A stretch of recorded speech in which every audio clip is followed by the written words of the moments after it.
level-headed youth. Mr. Speaker, I looked through the budget document. I searched up, down, across, on top, below, sideways. I did not see any budgetary allocation for Project FLY, fostering level-headed youth. This program, Mr. Speaker, empowered young people at the community level. Yes, in their comfort zone. We identified as at-risk communities for this program. We identified the at-risk young people and gave them a second chance to develop the skills and knowledge needed to be successful. I am asking, Mr. Speaker, where is the budgetary allocation for Project FLY? If there is a name change, if there is a new program, then please indicate. It is clear, Mr. Speaker, by its policy, this government, yes, this current administration that sits on the other side, they are saying to the young people of this nation that they are not their priority. And they have done a very good job of selling that, you know. I am looking forward to the journey. No broad vision has been exposed for the enhancement of our young people. In fact, in his 2 hours presentation on Monday, only 2 minutes were given to youth. Mr. Speaker, I predict that within the next 3 years, there will no longer be an Imani program. There will no longer be an Empower program. For all the intents and purposes, these programs will no longer exist. It may be a case of history repeating itself. I therefore conclude, Mr. Speaker, that Mama Guy is this new government's policy to enhance the well-being of our young people. Let us turn to sports, Mr. Speaker.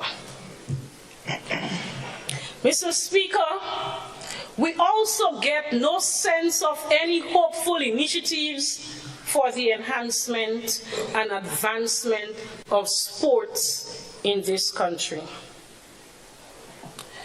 Government has recently unveiled a national sports policy, but serious questions remain about the execution of that policy and the framework and the support that are being put in place for effective administering.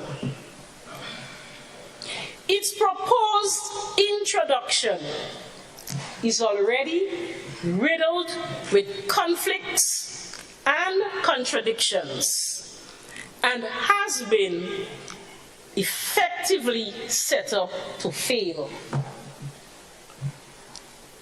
There are no initiatives that will help associations in the process of talent identification and development. And this should have been the key metric upon which any successful sports policy would have to be measured. Mr. Speaker, finally, the track at the Kirani James Athletic Stadium will be relayed. Well, it's better late than never. And we hope that it will happen in time so that Grenada will host a successful Carifta Games next year. Grenada missed out on several important athletic activities in the year 2023, simply because this current government failed to execute the original proposed schedule to have the track relayed. It is the same problem, Mr. Speaker, with the National Cricket Stadium. Grenada failed to bid for any matches in next year's ICC 2020 World Cup because once again they failed to have executed promptly the refurbishing of the stadium. That schedule was put in place before the change of government. But a simple plan, Mr. Speaker, they could not have executed. Mr. Speaker, the Minister for Finance in his presentation announced that the refurbishment will take place early next year. But in the interim, we have missed out on the action in cricket's biggest global tournament, the World Cup. It goes without saying, Mr. Speaker, that if the NMP was still in office, and if the opposition leader was still the Prime Minister, we would have moved heaven and earth to ensure that we were ready to bid to host the World Cup matches. It has been done before. So the evidence is clear. You see, Mr. Speaker, what they don't understand is that an event like this does not come around often to any region. It could be more than 12 years again before the Caribbean will have such opportunity again. However, Mr. Speaker, in the interim, we look forward to Grenada hosting West Indies and England next week in the matches here. We note, Mr. Speaker, in some quarters, however, that there are some concerns about government's commitment and engagement at some levels. We pray and we hope that as a nation we will not be embarrassed. And for the sake of our collective good name, we hope that all will be done and they will do all it takes to ensure the successful staging of the games next week. It is significant, Mr. Speaker, that at this time, I am making these comments the day after we bid farewell to perhaps one of the best sports minister in post-independence Grenada, Adrian Spaceman Mitchell. While we all hailed his stewardship, his vision, his engagement, his effectiveness, if we compare it to what transpires now, it's like night and day. associations and people in the sporting fraternity, they are speaking about the current leadership who seems disinterested, disengaged, lacks enthusiasm, has no vision, and provides very little inspiration.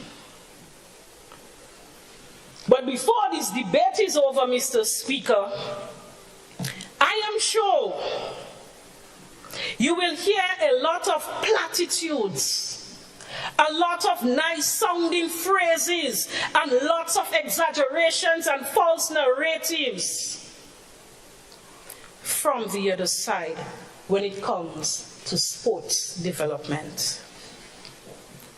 But what we know is that government support of the various organizations have been reduced.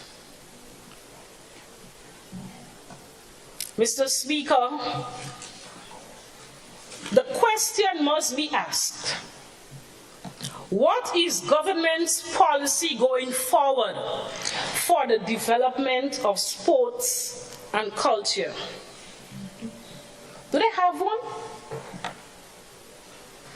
Is it prepared, or does this government prepare to implement some of the blueprints they speak about? That's all they do, implement. Some of the blueprints they have inherited? Or does this government have a vision of its own? Is it a case where sports and culture are not worthy of being a significant part of the so-called transformation agenda? I ask this question: what is the policy direction, Mr. Speaker, given to the National Lottery Authority? It used to be for funding and sponsorship towards genuine sports promotion and development. Today, it is now heavily influenced by partisan considerations. It is alleged that political activists have been paid from the coffers of the National Lotteries Authority, Mr. Speaker.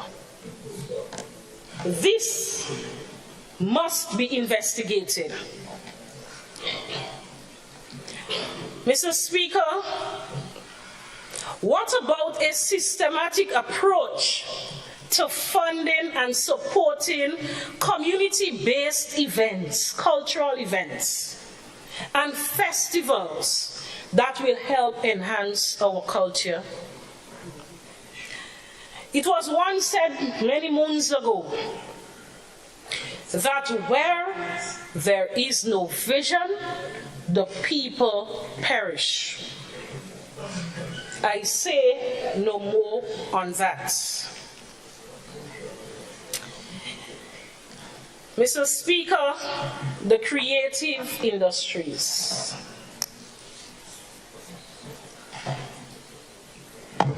Just waiting for some attention. Yeah. The teacher in me, Mr. Speaker. The teacher in me. Mr. Speaker, regarding the creative industries, while millions have been allocated, it remains unclear, Mr. Toles, who benefits. There is a suspicion, Mr. Speaker, that these funds are yet another conduit for wealth transfer to the privileged few. Because the talented young people of Ahoma and Tivoli and Upper and Lower St. John's and La Poterie are still waiting for their share.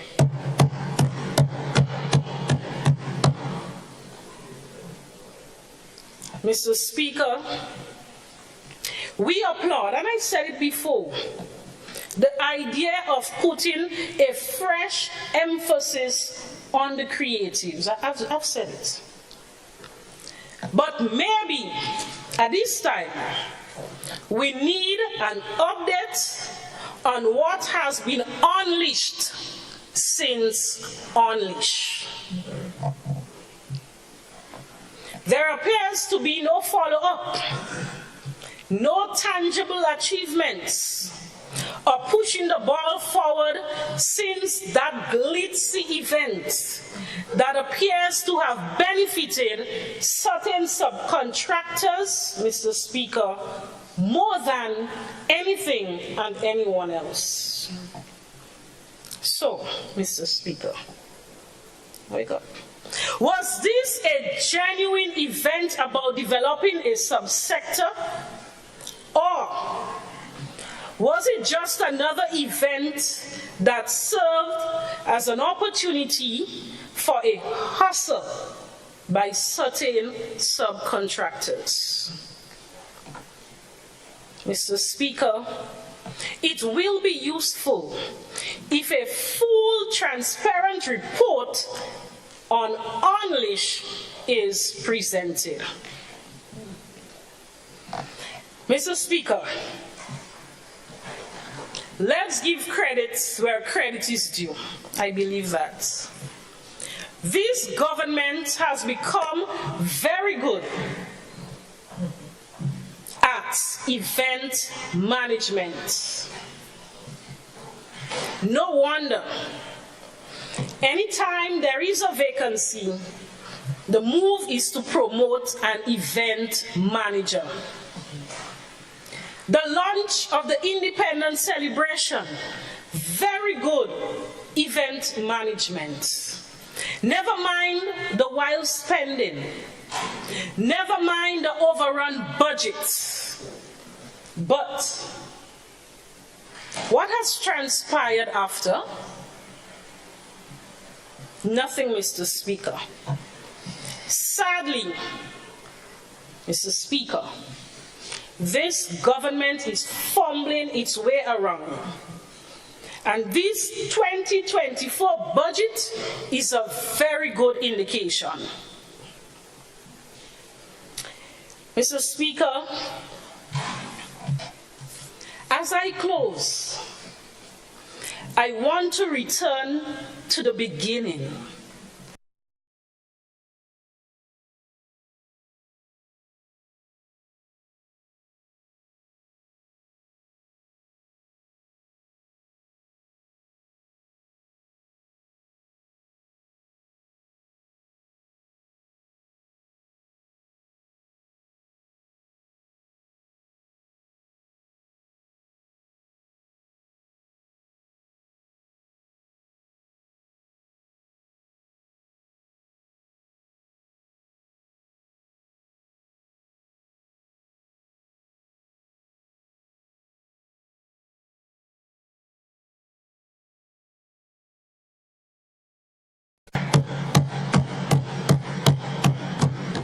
Mr. Speaker, let's look at some specific issues in the constituency of St. Andrew Northeast.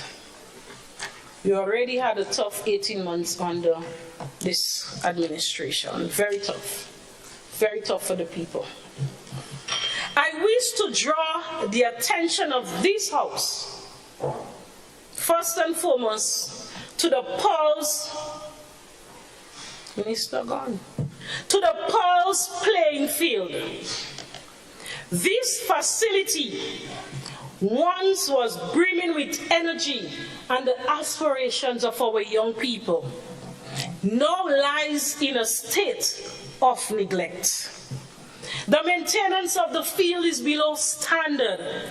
It is now often referred to by the residents as the Pearls Mangle. I am therefore, Mr. Speaker, calling on this administration to investigate the issue, because after several complaints by the residents, they have started to cut it. But the conditions remain poor because of the months of neglect, of course. And as a result of that, coaches are complaining. The ground It is not good for any sport at this time. I heard there was a cricket match.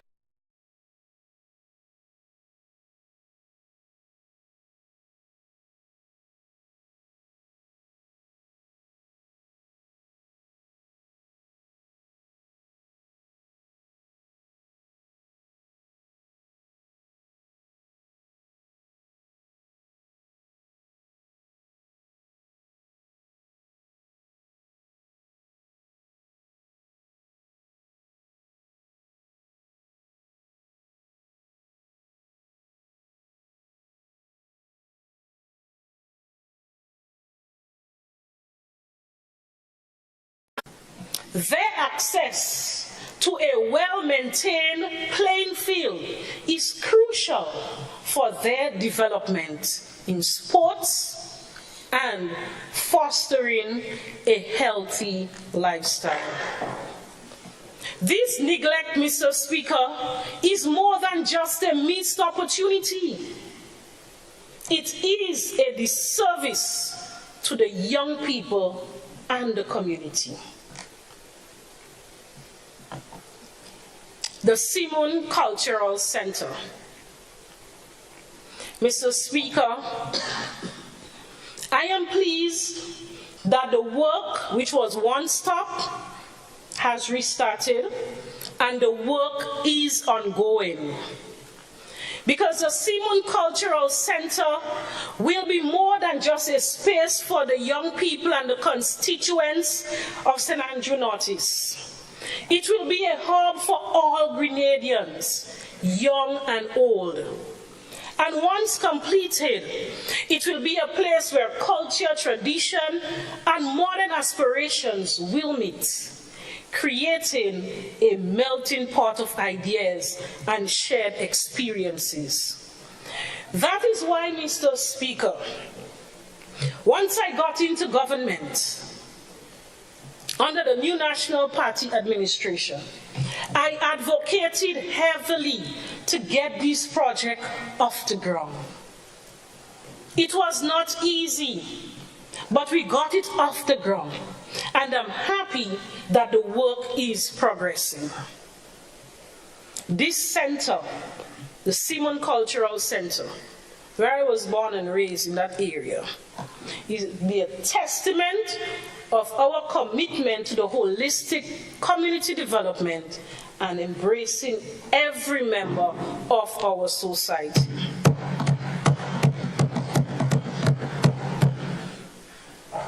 The La Poultry playing field expansion development. The playing field expansion development started a few years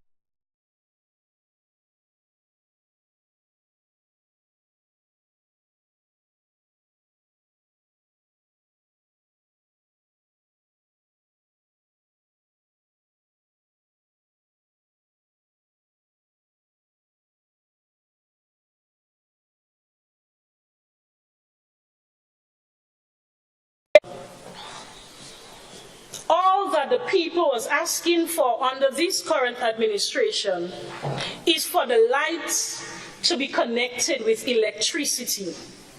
It's been 18 months, and this new administration has not delivered on this important resource to the people of La Poultry.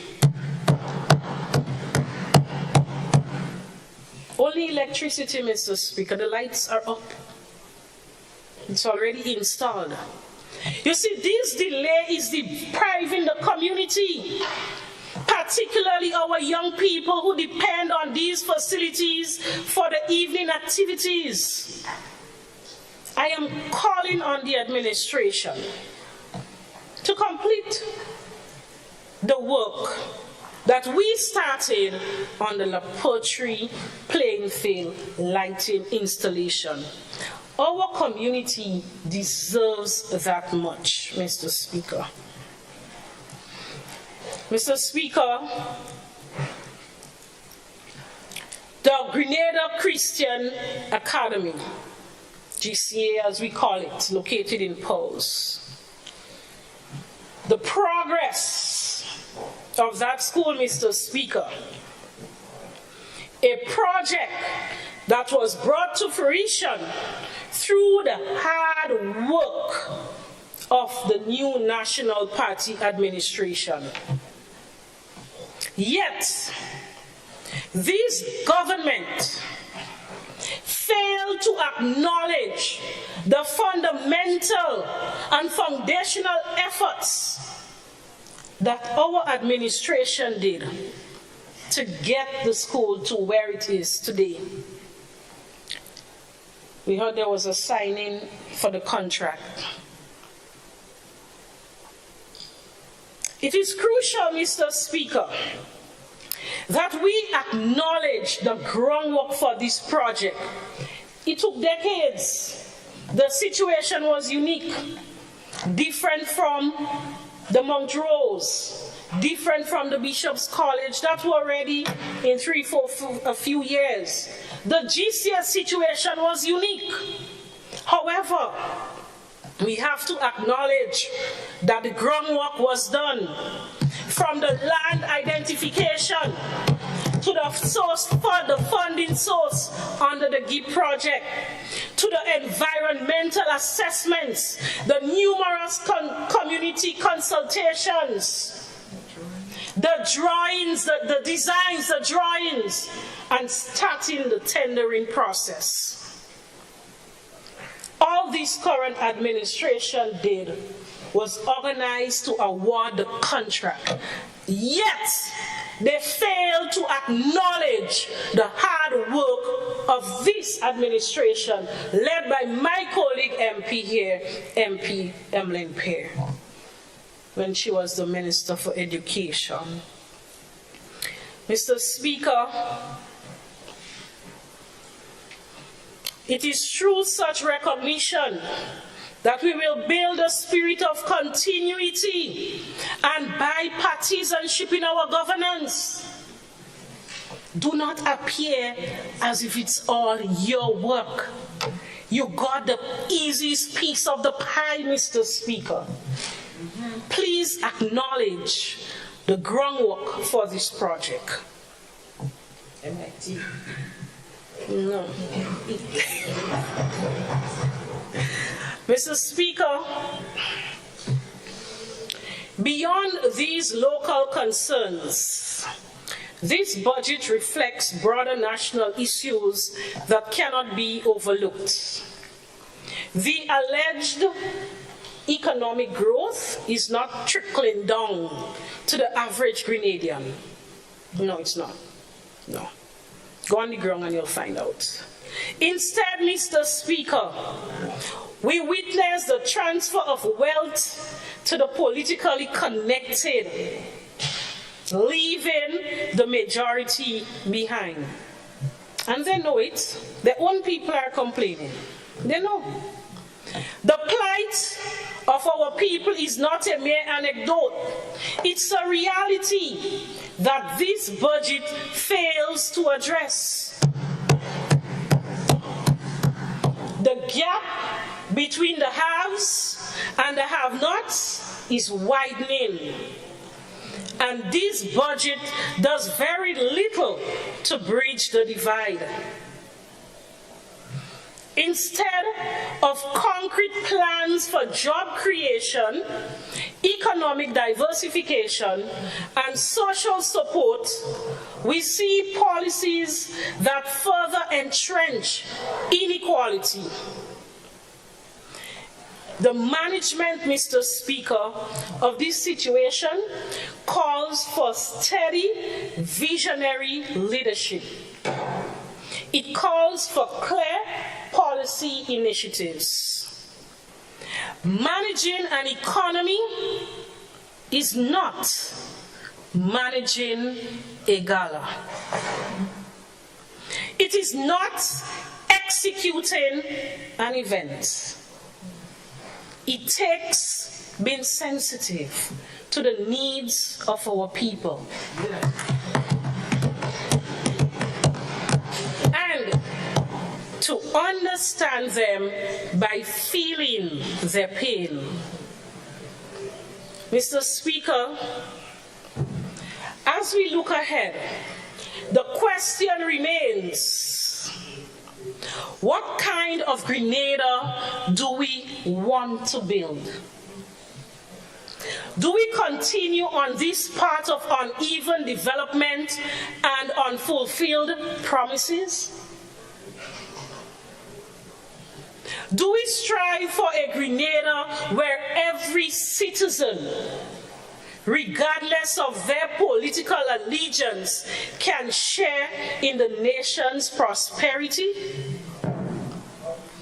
Our young people, small business owners, farmers, and every citizen of St. Andrew Northeast deserve a government that not only listens, but acts on their behalf.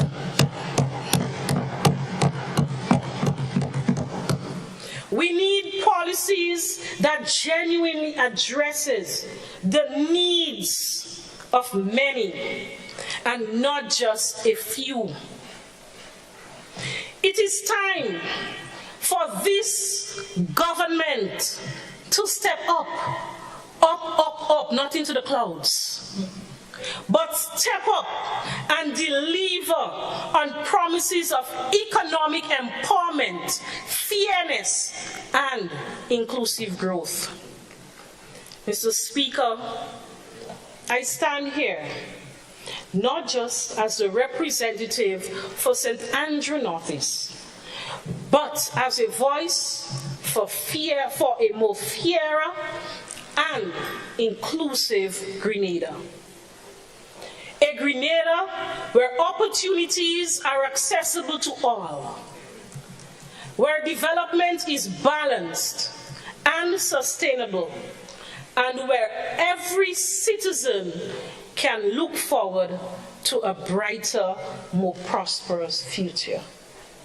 Thank you, Mr. Speaker.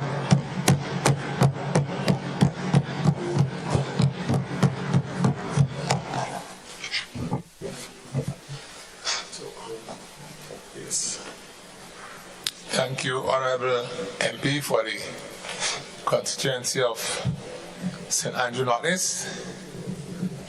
And now I invite the Honorable MP for St. Andrews Southwest to make his contribution.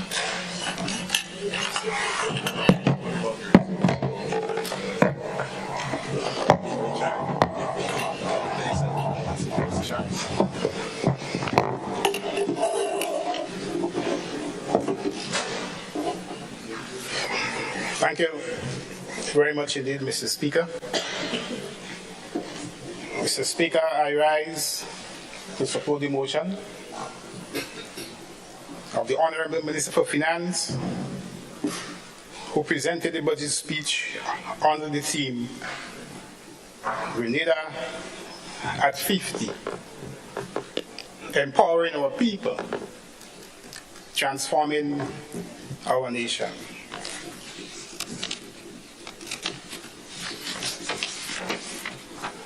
Mr. Speaker, I would want to thank our Prime Minister for assigning me the task to manage the portfolios of economic development and planning, tourism, ICT, creative economy, agriculture, lands, fisheries, and cooperatives.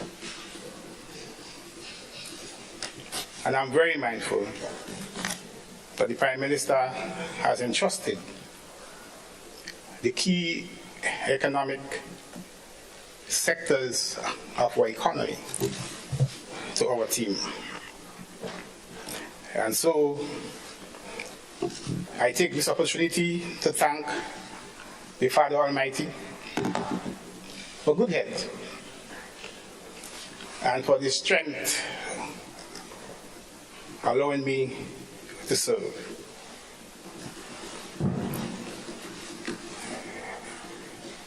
Mr. Speaker, I also want to thank my cabinet colleagues, all of them. They've been a great team working together with their advice and with their motivation. But Mr. Speaker, I am in this honorable house today because of the belief and the confidence that the people of St. Andrew Southwest has in fact placed in me. And Mr. Speaker, they are here today. Take a bow, take a wave. They are here today. They never give me up, Mr. Speaker. They're always there. That's what I refer to them. Always there. So I'm indeed mindful and grateful of the motivation and the enthusiasm. And because of them, Mr. Speaker, I am here to represent the hopes and dreams and aspirations of the constituents of St. Andrew Southwest. But because, Mr. Speaker, at the time I was the only successful candidate of the National Democratic Congress, I had to virtually represent all of the people of St. Andrew. And I want to say to the member of St. Andrew Northeast that in fact, many of your people will have visited me. They visit me in my office and I provide them on your behalf the support that they do.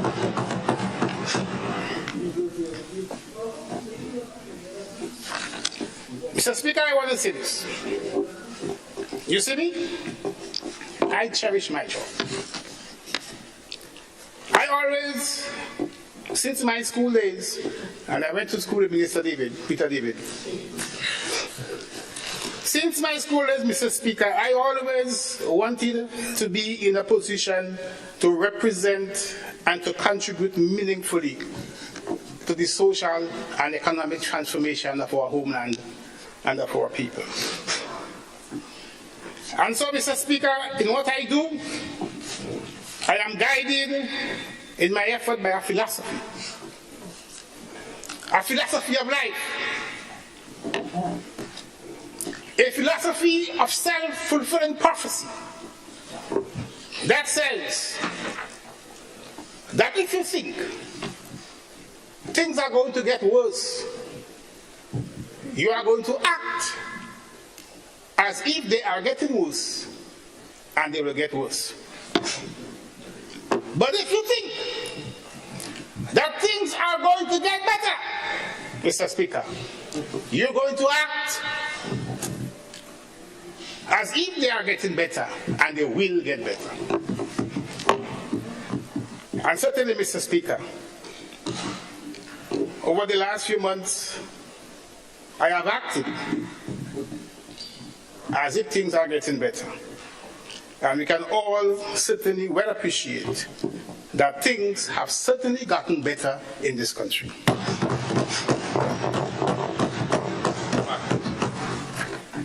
Mr. Speaker, it's not by chance I'm saying that, because when I was on the campaign trail, Mr. Speaker, morning, noon, and night, knocking every door in St. Andrew Southwest,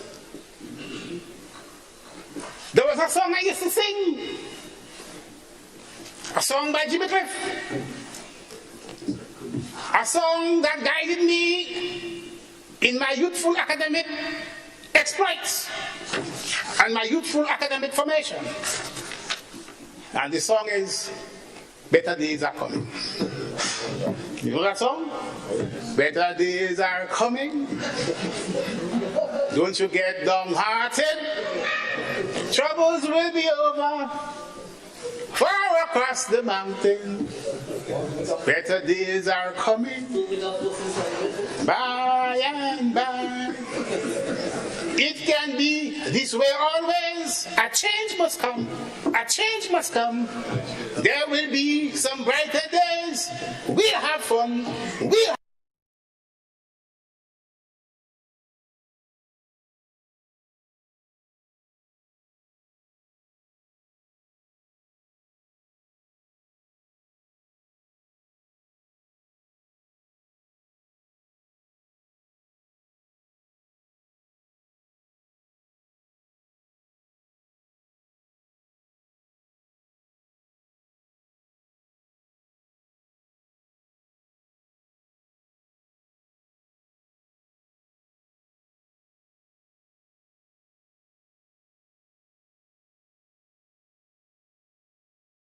our funds. Mr. Speaker, I have been able to address many issues, confronting some 128 constituents during my 30 scheduled constituency office day appointment. And people will come to see me, and I would take time, listen to them. And my team, very capable and hardworking team, would address the issues. I had 7 town hall type meetings at selected polling divisions, where I had very close-up interaction with my people,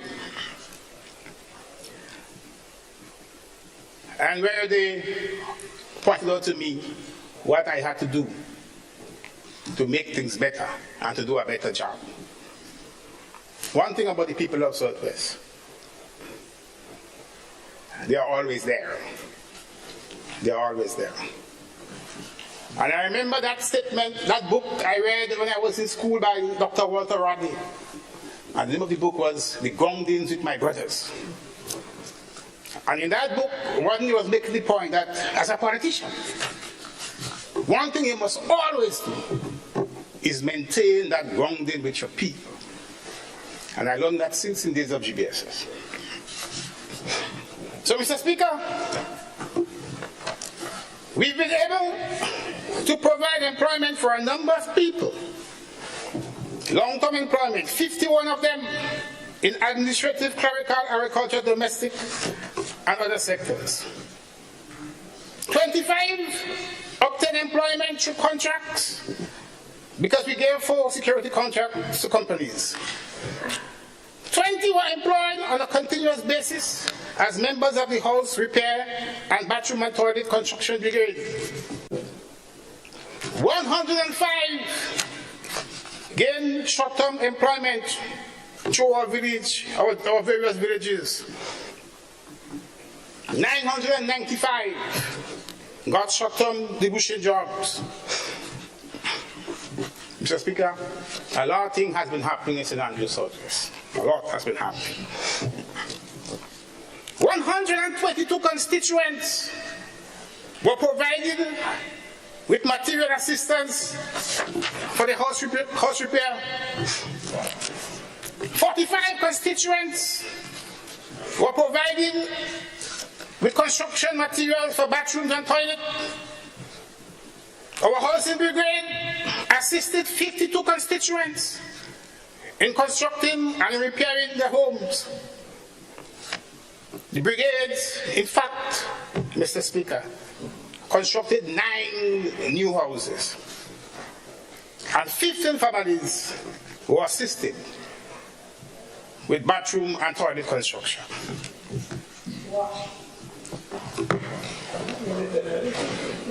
So we're doing well. Mr. Speaker, under the CES program, and I will speak some more about the CES, 36 persons from St. Andrews Southwest benefited in the amount of $589,292.31. 36. And they were involved in fishing. Many of them got new boats, totally new boats, cottage industries, honey and wine production. Some were involved with agricultural production, including poultry and the rearing of ruminants, and others in small business. I had the opportunity, Mr. Chair, to visit one of those beneficiaries. She got 9 milking goats. Now she took me to her farm. And she was indeed very happy. Good. So we touch people on the ground.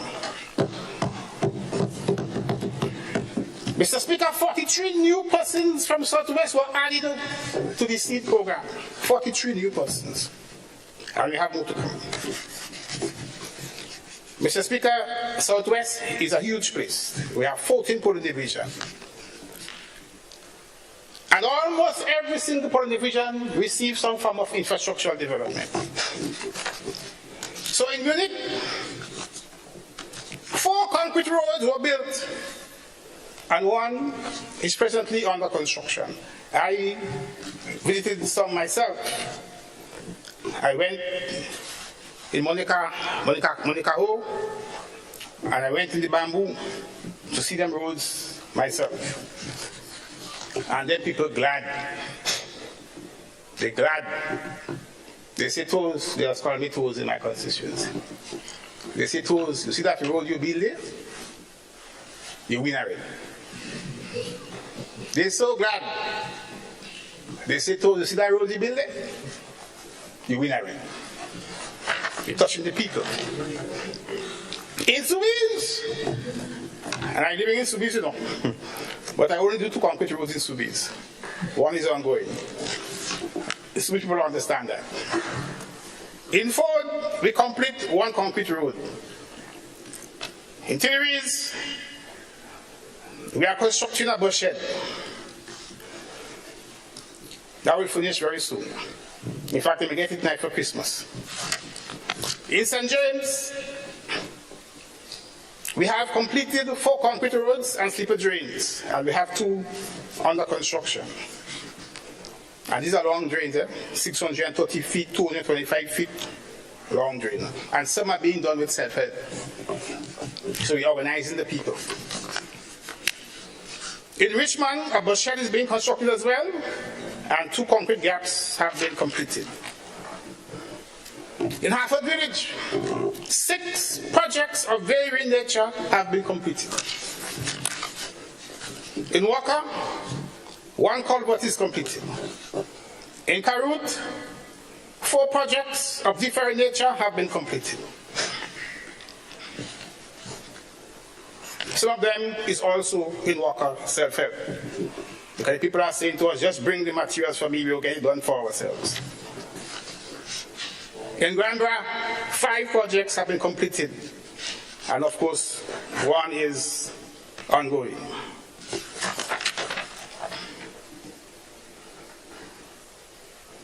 In the Brando, we are constructing, and we have constructed, I should say, a 200-foot slipper drain. In Riverette Lane, a 100-foot slipper drain.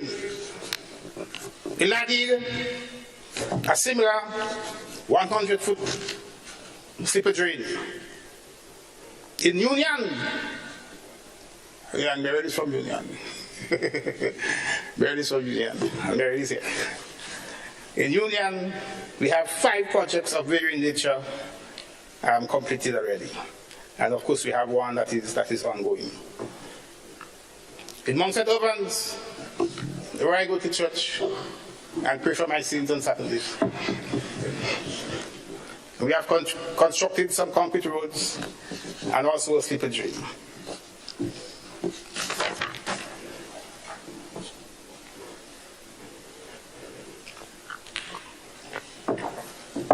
Mr. Speaker, in the area of community development, 3 community center management teams were formed at Granbra, at Hartford Village, and at St. James. There is 1 already operating in Birch Grove. We are working on putting management teams in place for Union and Ladi community centers. And we are working on improving the physical structure.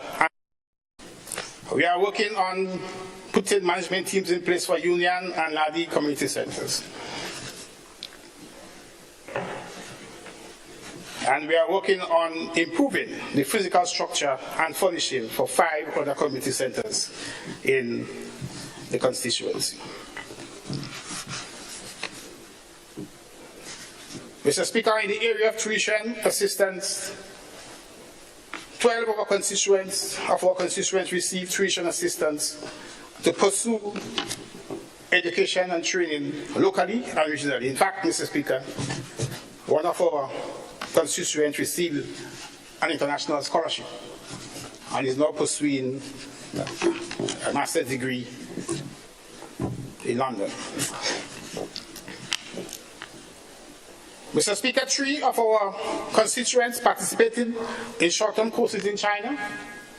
They came back and they reported to us how nice these courses were in terms of helping them to acquire a skill.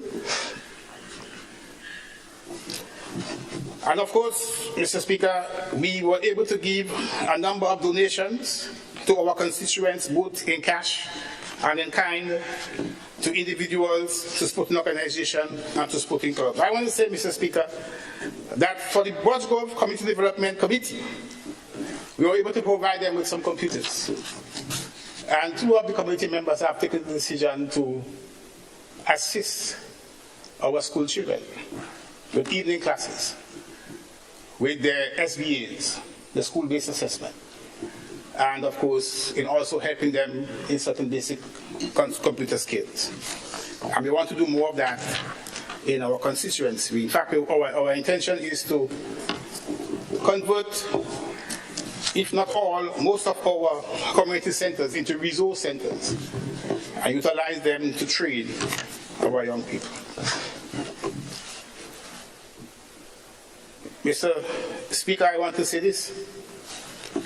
We have a steel band in St. Andrew that came into being since the 90s. And every year they take part in Panorama. And they do so without any sponsor. So people just say what they have to say when we travel. But I always say to people, when I travel, and I go and look for money and help for my people. So when I was in the top and Caicos Island, I met this lady who is in charge of the Sandals Foundation. And I said to her, "Well, where are you from? There is this steel band that has no sponsor, and they want to expand and they need some additional equipment." So I asked her for money for them. She said, "No problem." She gave me a project proposal for me. She told me, "Fill it up and send it back to her." So when I reached home, I called the manager of the bank, Mr. Fortune, and I said, "Mr. Fortune, look, fill up this thing and send it back to the Sandals Foundation, to Miss Heidi, to Miss Heidi's too." He did so. 2 weeks ago, I met Mr. Fortune in a little rum shop in the River's line. He said, "Mr. Tosh, you know what happened? I get a nice letter from Miss Heidi. And the letter reads, he reads it for me. We have approved for you," which is the bank, "a grant of $32,000. And that money is going to be used to buy some new chrome pan from Trinidad for the steel band in St. Andrew." Mr. Speaker, we received a number of requests for street lights. And we are working with Grenlec to have them installed. Some, in fact, would have already been installed. So, Mr. Speaker, the point I'm making is this. In St. Andrew Southwest, as the song says, things are getting better. Better days are coming. And we already have our plan for 2024. That is in place. So I'm saying to the people of Ford, and they have been good to me because I grew up in Telescope, and Ford and Telescope is neighbors. So Ford, they come in to upgrade your playing field. Because as a little boy, I play plenty football, I run, I do long jump, everything in Ford. Unique playing field. We're going to construct the basketball court, the gym, some seats, and some washroom facilities. Lardic playing field. Lardic has one of the best playing field in St. Andrew. Nice piece of ground.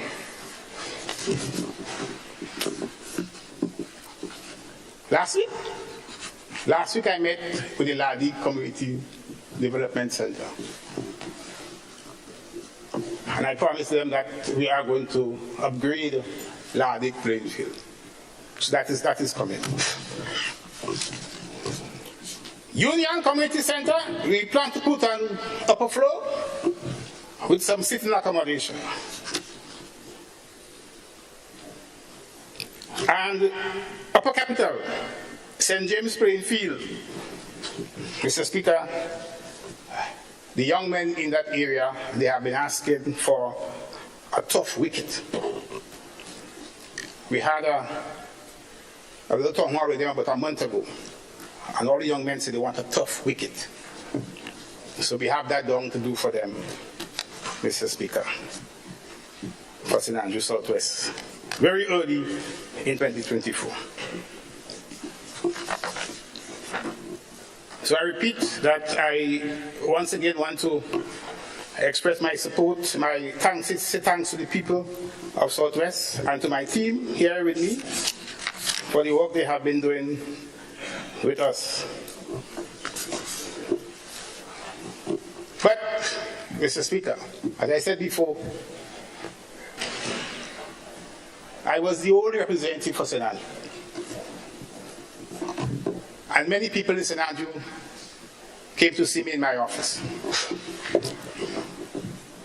And therefore, for the people of St. Andrew, I want to say for the people of St. Andrew, we have plans for you as well. Come next year. Minister David, I thought he was behind me. Minister David Andrew and myself, we met with the Grenville Commercial Project Board of Directors. And they gave us the assurance. That the Grenville Commercial Project would start by the second quarter of next year. That Grenville Commercial Project, it runs from the two main streets, Ben Jones Street and Victoria Street. And it involves the construction of a private banking facility, which is called Bank, a modern library, and of course the Inland Revenue, a space for government administrative offices. But I want to talk a little bit about the modern library. Because in November, we went to Boston. For that inaugural flight, every Saturday from Boston to Grenada direct. And while there, we had meetings with Grenadians.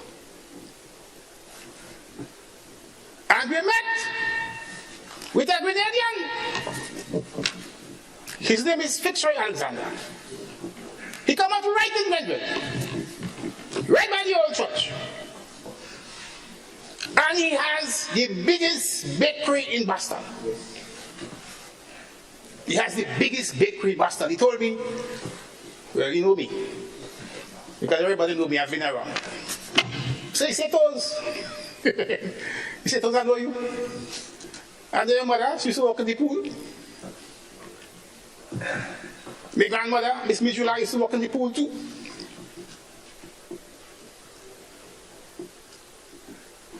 So he said, Toz, it's the first time a minister of government has come to visit me, you know.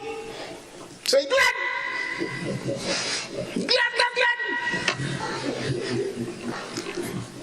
So I asked him, what can he do for the people of Grenville? He said, I'll do whatever you want me to do. So I said, we need a library. He said, I'll pay for it. So we're getting that money for the library, for this project. Right? That's one of the good reasons why we travel.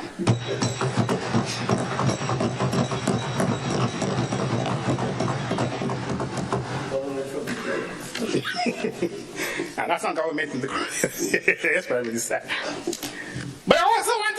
to the people of Grenville that I, in fact, and I think Prime Minister said, I went to him and I said to him, Prime Minister, the people of St. Andrews have been asking about what we're doing with Pearls Airport. Yeah?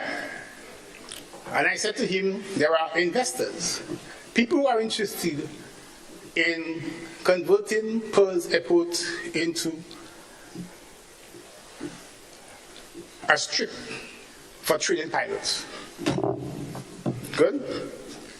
And he said to me, well, proceed. And what we did was that we gave a letter of no commitment to that investor to go and find the money. They already have some. Go and find that money to convert and to rebuild Pearls Airport and to convert Pearls Airport into a center for training, make it into a pilot school then. Good? Last Monday, the lady came back to see me. She told me things are working well. She's working with Deloitte to raise the money, and chances are we will see some major development taking place in Pearls Airport going forward. So the people of St. Andrews, we haven't forgotten you. So, Mr. Speaker, let me therefore turn to the work that the ministry has been doing. And in that regard, I first of all want to say that I see some of my ministry staff is here. They are nice people. The PS is here. PS Jessime is here. PS Scholar is here. Statistics is here. My secretary is here. All the bright people from Creative is here. We're good. We're good. You know, they're supporting me. They're supporting the government effort. So they come. Full support. Yeah? We had a long meeting. In fact, we had how many hours? Yes? About 5 hours? 5 hours. Staff meeting the other day, 2 weeks ago. The whole ministry staff went down in a hotel for that meeting. 168 staff members we have. All of them were there. And they all pledged their support to the ministry. They felt good. They felt real good. They were energized, they were motivated, they were animated, they were stimulated, they were captivated. By the time I done with them, you know what they tell me? They said to me, we have the best minister. No feel jealous. But they said to me, Minister, we have the best minister and we're going to give you our full support. Thank you very much. And it is true. Because you notice, and I will say, the number of submissions that come in now from my ministry has been increasing. Yes. Yeah? We've been having plenty of submissions going up to the ministry, to the cabinet, not for decision-making staff. Thank you all very much. We're moving. All right. But Mr. Speaker, there are a few things I want to say about this our economy. All right? And I want to make this point clear. This economy of ours is not showing signs of decline. The economy is growing. You measure economic performance by the concept called gross domestic product, the GDP. The GDP is the value of the output that are people living in a country work and produce. Good? And in 2022, the economy grew by 6%. In 2023, the growth rate is 5.5%. We're budgeting 3.6% for 24, and I reckon it could be higher, and 4.8% for 25. These are not signs of a declining economy. And what is interesting, Mr. Speaker, is that all of the major sectors, agriculture, tourism, they are in fact growing. But Mr. Speaker, I also want to make a point that for our ministry, Power Ministry for the year 2024. Our allocation is $142.0 million, of which recurrent expenditure is 34.7 and capital is 107.3 million.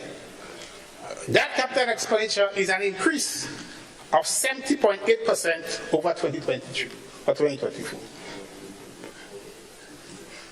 And there was concern that in the overall budget, the recurrent expenditure is growing far more than the capital expenditure. But that's okay, because the ministry that is responsible for the country's economic development and growth is the Ministry of Economic Development. And what you see happening here is that the capital allocation for that ministry is 81% higher than what it was last year. We have the task of building the economy. Good? But more than that, Mr. Speaker, I want to be a little bit technical so that our people could understand. Capital expenditure versus recurrent expenditure.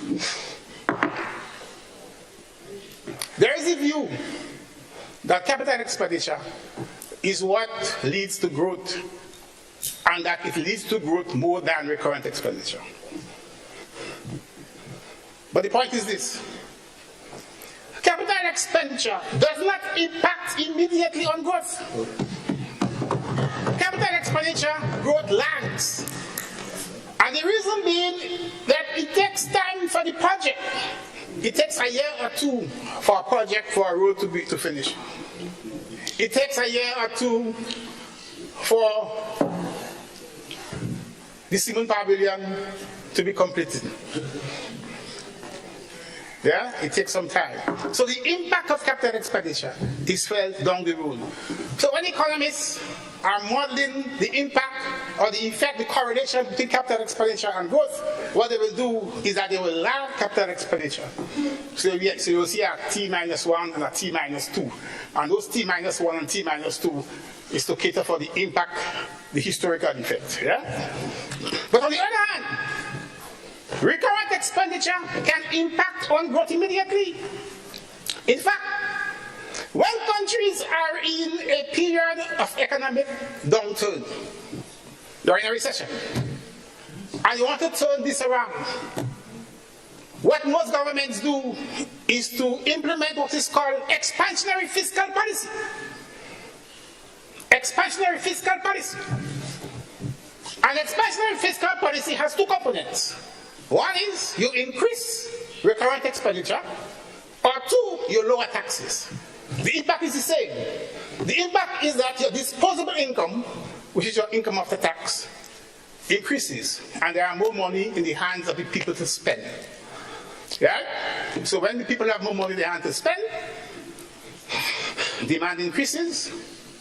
If demand increases, then suppliers, producers have to produce more to meet that demand. Good? And the economy will turn around. So, nothing is wrong, Mr. Speaker, in this budget if recurrent expenditure is higher than capital expenditure. Nothing is wrong. It is good fiscal policy.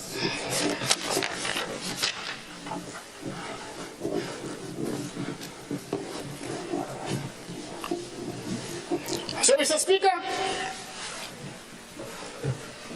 the economy, I said, is growing. And there's a reason why this economy is growing. And I want to talk about this a little bit.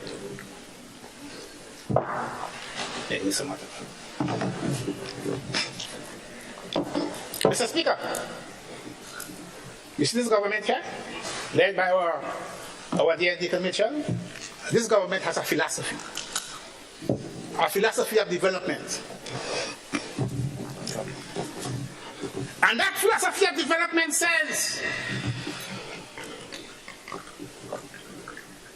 that the people of this country must take the lead in the development of this country. The people must take the lead.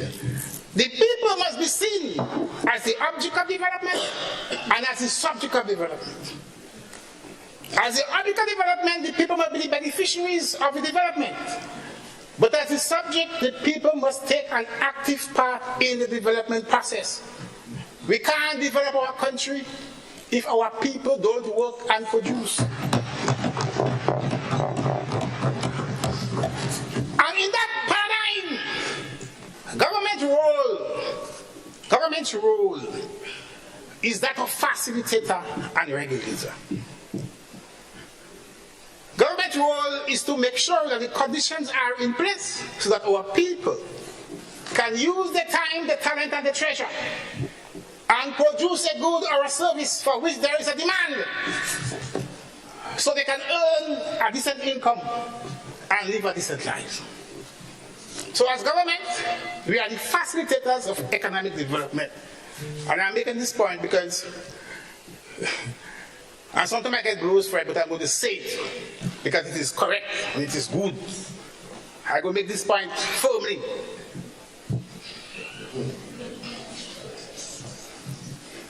There is too much government in our country.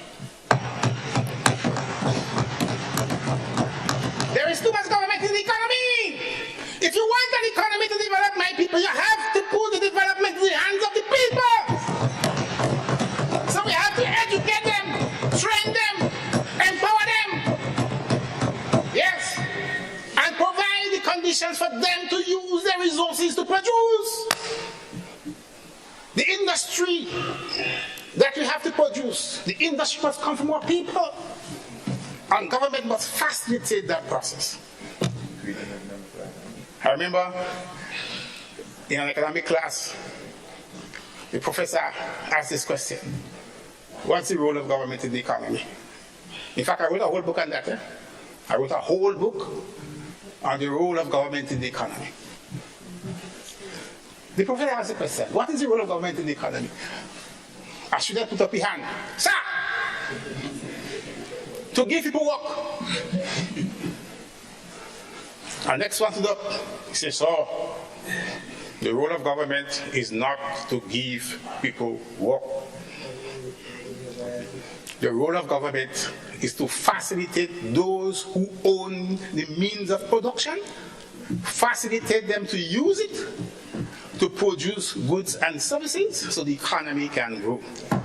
Government is a facilitator. And Mr. Speaker, it has to be that way. Ask ourselves this question: how jobs are created? How employment is created? Employment is created by making use, by utilizing the land, the capital, and the buildings, and employing labor. Who owns the land? Who owns the building? Who owns the capital in this country? Government owns it. Most of the land, 90% of the resources that we need to produce are in the hands of individuals and institutions.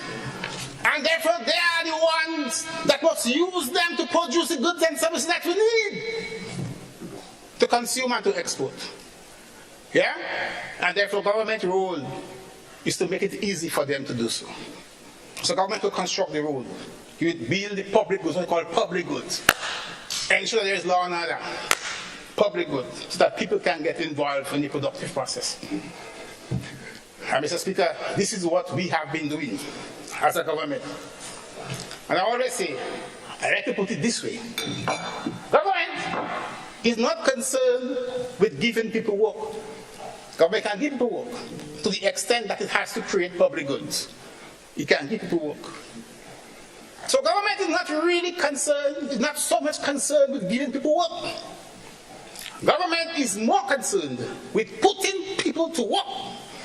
That's what we have to do. Put our people to work. Give them the individual freedom to utilize the time and the talent and the treasure to produce goods and services so that they can become economically independent and rich. And they wouldn't have to depend on government for handouts. What we want to do is to give our people not a handout, but a hand up. A hand up. speak about just now, that we have implemented, are geared towards giving our people a hand up so that they can see themselves as the ones responsible for this country's development. And they would use the resources, the time and the talent and the treasures and help develop this country and transform this country. And Mr. Speaker, right at this point, I want to make another point. I want to say a word on poverty.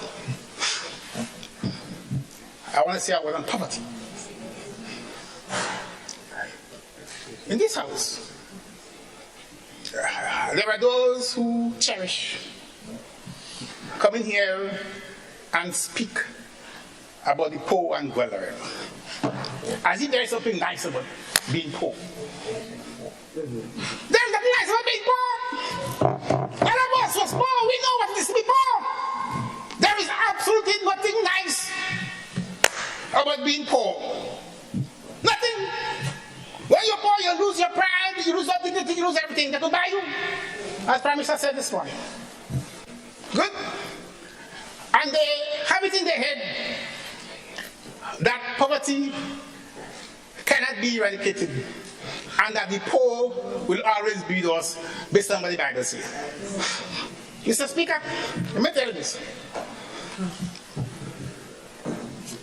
The very first sustainable development goal, goal number 1, says no poverty.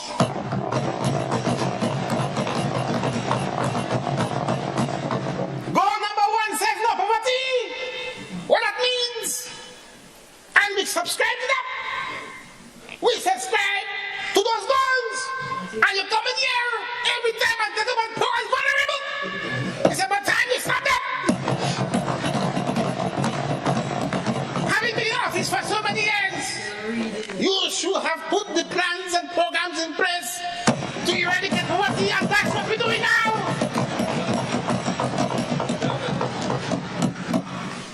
So goal number 1, no poverty. Goal number 2, zero hunger. What's the matter with you? Goal number 3, good health and well-being. Goal number 4, quality education. Ask yourself this question. What are we doing on this side? We are working to achieve all these 4 things. And I'm saying to you all, and I'm saying to the people of this country, give us a chance. Give us some time. In the next 5 to 10 years,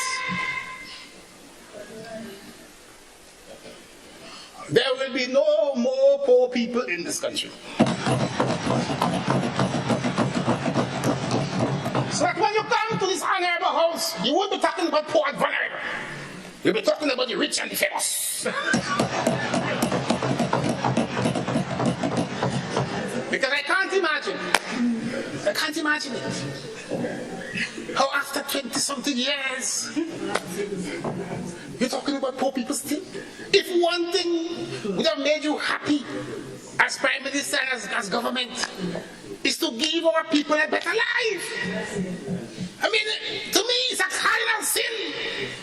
It's a cardinal sin that you can come to this honorable house and feel good and feel proud and feel nice and talk about poor and vulnerable as if it's something good. There's nothing good in that. That's right. Absolutely nothing good. And I'm saying to you, what guides all of us? And we are headed by our Prime Minister. Each and every one of us is a common philosophy. Common philosophy. And let me tell you something about philosophy. People just give their life for ideas. People just give their life for a philosophy. The great men of this world, they gave their lives for a philosophy of life. So what pulls all of us together, headed by our Prime Minister, is that we all have the same philosophy. Good? So you know what that means? That means that we ain't going nowhere.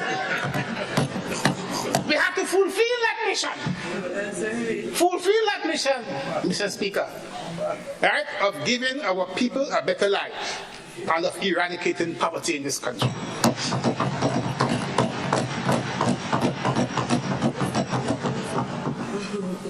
And Mr. Speaker, I want to say to you that that's not hard to do, you know. All it takes is a visionary leader, as we have, with a good heart, very good heart for people, and a commitment and a drive and an enthusiasm with some good projects and programs in place. Yeah? And we're going to see our people through. We see our people through, and we see our people enjoy a better life. Yeah? And I will go further. I will go further before I leave this point.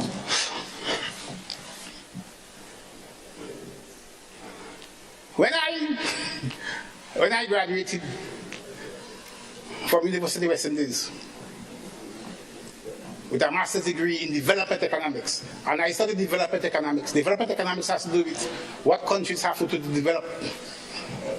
My professor Caltino said to me, I am sending you back to Grenada, and I hope that you use your education and your scholarship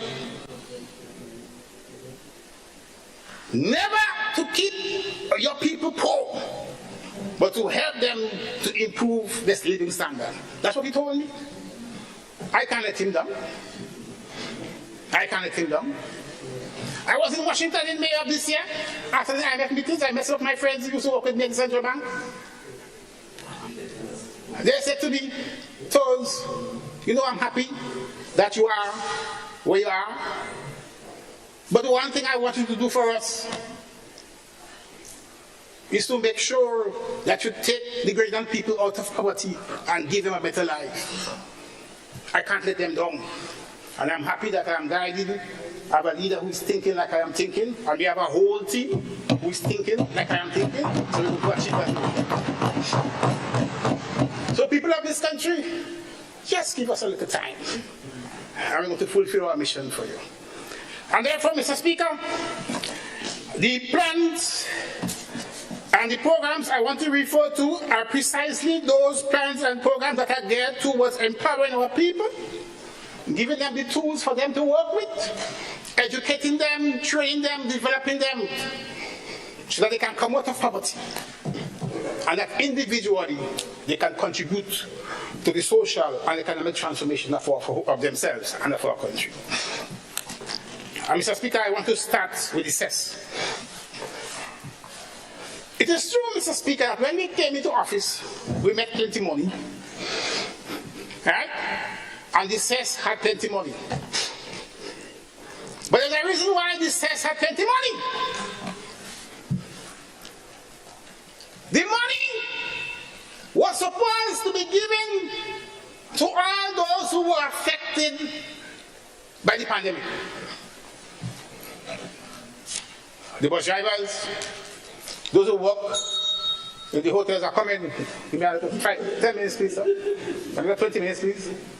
Honorable, the bell indicates that you have 10 minutes. No, but remember, Minister, I have a long ministry, so I have a lot to say. Yeah, it doesn't matter. All right. Each member has the same amount of time. All right. So what happened to the cess?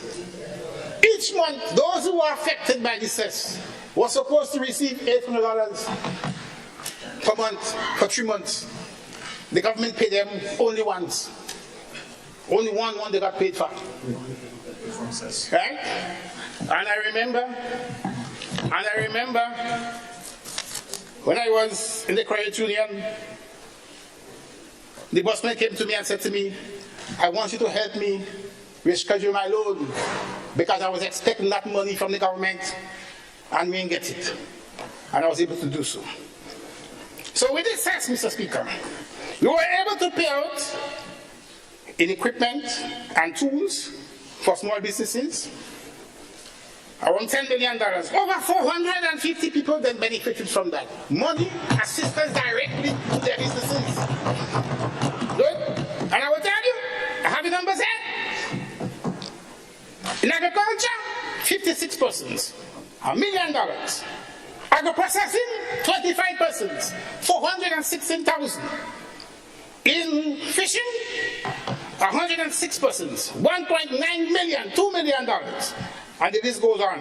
Livestock, automobile industry, service sectors, food industry, creative sector, retail, and so on. Good? That was a project geared towards empowering our people, giving our people the kind of assistance that they need so they can work and produce and help themselves and contribute to the economy. Mr. Speaker,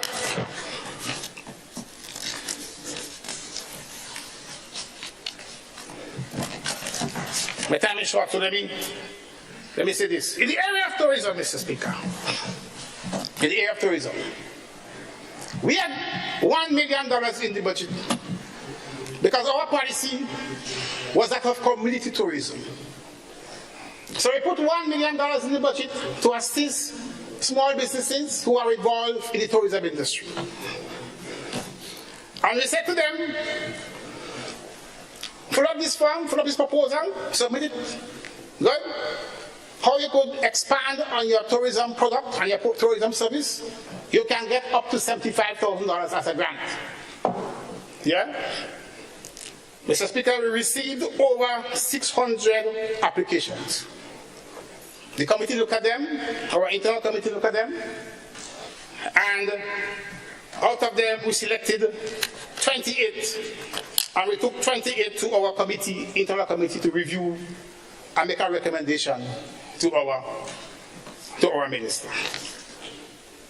The committee recommended 15 to receive that grant of at least up to $75,000 to help them with their tourism project. Some of them are in your constituency. Yes, there's a young man up there, he's doing something with the Kalinago. Yeah, no, your people, I'm looking after your people. But throughout the country, good? So we have contacted them, and come the 13th of December this year, we're going to have an official ceremony in which we make that grant available to them. That's what you call empowering our people. That's what you call development. Good? So they can expand them. Good? Mr. Speaker, we have reinstituted the institutional framework for the management of our public sector investment program so that our country's development could be properly planned and organized and be orderly done. Good? And in so doing, Mr. Speaker, during the year, we trained 10 graduates from TAMCC, 10 of them. We trained them in the procurement guidelines of the World Bank. And some of them are now working to our procurement unit. But more than that, we trained 51 public servants in the project management cycle. How to write projects, how to prepare projects, submit it to donor agencies, good? And get financing for our projects. 51 of them were trained with the help of the Caribbean Development Bank. Part of the program was what you call, some was virtual and others were in person. Good? So now we have 51 public servants well trained in the project management cycle. Good? The results of that, we're going to see a faster implementation of our projects, and our country's development will be taking place much faster. Good? And I must give PS Kim Frederick some kudos for that, because she really worked hard to get that project in place. Mr. Speaker, we have taken the decision to do a study of all government dilapidated buildings. There are so many buildings that government has all over the place. Look at them around you. You could see them. And we, as a government, spend millions of dollars every year in rent. Right? And you know what we're going through with that. So we have already identified about 15 of such buildings. We are going to upgrade them. Under the Ministry of Infrastructure, there is an allocation called Repairs to Government Building, Upgrading Government Buildings. Yeah? These buildings will be renovated and made suitable for our public servants to work in a more comfortable environment. You hear the trouble we've been having renting all over the place. But apart from that, Mr. Speaker, we're going to put a management team in place to make sure that these buildings are properly managed, so they will not be having problems for our staff down the road, Mr. Speaker. And I will soon take that to our cabinet for approval. Mr. Speaker, we have the Rural Enterprise Development Unit, under which we are implementing the Small Agriculture Economic Program, the SIEP. Good. SIEP has three main components: enterprise development, climate smart agriculture, and program management. Mr. Speaker, I want to say, because there is so much talk about we not turning to agriculture, and we're not developing our country, and we're moving away from the people. Mr. Speaker, we received 315 proposals from young entrepreneurs, right? And they're going to receive their first, what we call their first push grant to start a business. 97 entrepreneurs would have received additional financing to access their business grant, and these grants are being administered by the Grenada Industrial Development Corporation. And the areas include manufacturing, agriculture, professional service, cosmetology, agro-food processing, and so on. Good? We have completed the training of 231 people, right? People who own their business. We train them in areas like cash flow management, record keeping, payroll administration, adopting innovation into their businesses. With the help of the Food and Nutrition Council, we provided practical nutrition training to over 300 children in Grenada, Carriacou, and Petit-Martinique.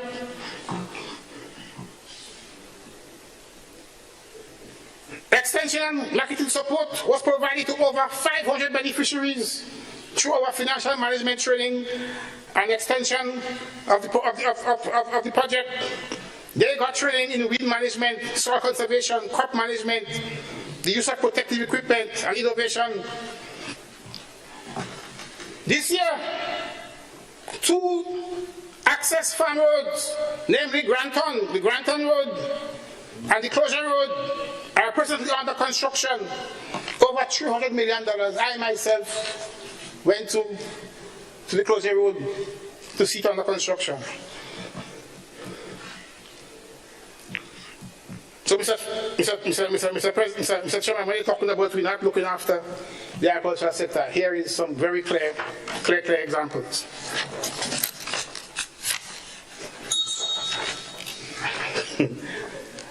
Mr. Speaker, I just started, and you want me to finish? So, but before I go, Mr. Speaker, I have to say something about the creative industries, because Honorable member, your time has expired. Did you ask for extra time? Yes, I asked for extra time. 20 minutes, Mr. Speaker. All right, Honorable MP, I give you 5 more minutes. So. Thank you, Mr. Speaker. Very quickly, Mr. Speaker, let me point out in the area of statistics. You know, I'm a statistician. I studied mathematics and so on. Under the OECD data for decision-making project, it's a World Bank project of US $8 million over a 5-year period. We are working with the Ministry of Education to provide 10 scholarships to Grenadians who will receive a grant of up to $40,000 US who want to pursue studies in mathematics, economics, econometrics, and statistics. We're working on that, Mr. Speaker. Mr. Speaker, a lot is happening in tourism. Quite a lot is happening in tourism. But let me just mention that next year, 22nd to 24th of April, we'll be holding what is called the SOTIC, State of the Tourism Industry in the Caribbean. That meeting will be held right here in Grenada next year. Good? We expect all the ministers of tourism and the advisors to be here next year. Good? During that meeting, we want to make sure that they get a chance to see what we have in Grenada that they don't have. So right now we are organizing the people of Munich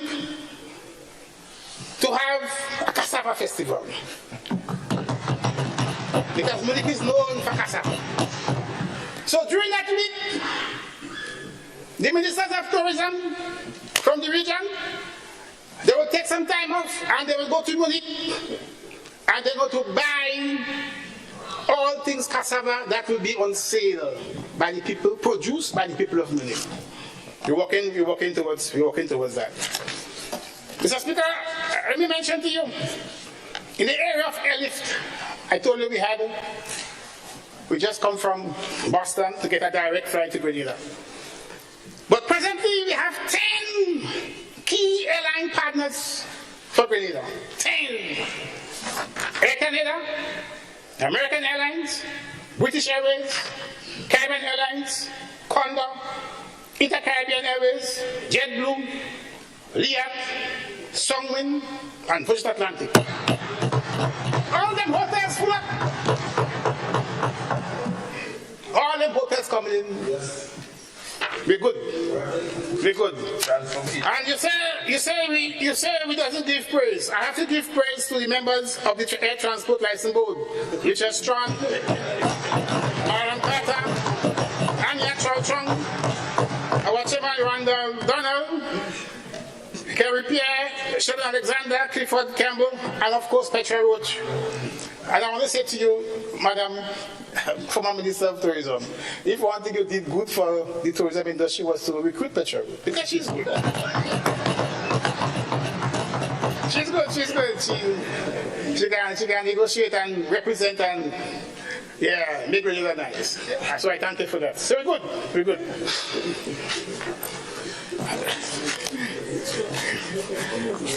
One more. So one more about the. No, I wanted to mention this because what my partner didn't know for Carriacou is that in November,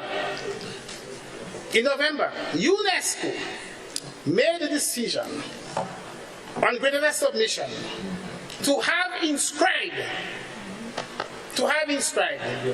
traditional wooden boat building in Carriacou and Petit Martin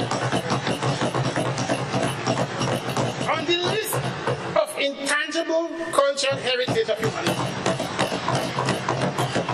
I said I will keep it from you. But give you a little surprise. Right? Give you a little surprise. And we are also going to make an application for Shakespeare's Mass as well. Right? To be described as the intangible culture. Mr. Speaker, let me stop because, I don't want to disobey the rules a lot. But it is really a wonderful pleasure, Mr. Speaker, to be given this task to lead our country's development and to contribute to our country's economic development and transformation and growth.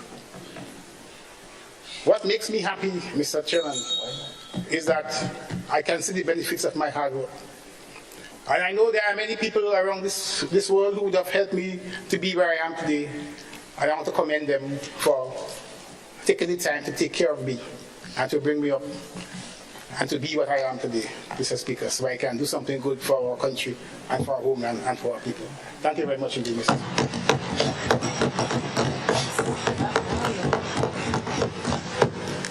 Thank you, Honourable MP for St. Andrews South West. I now invite the Honourable MP for St. George North East to make his contribution. I know what that is.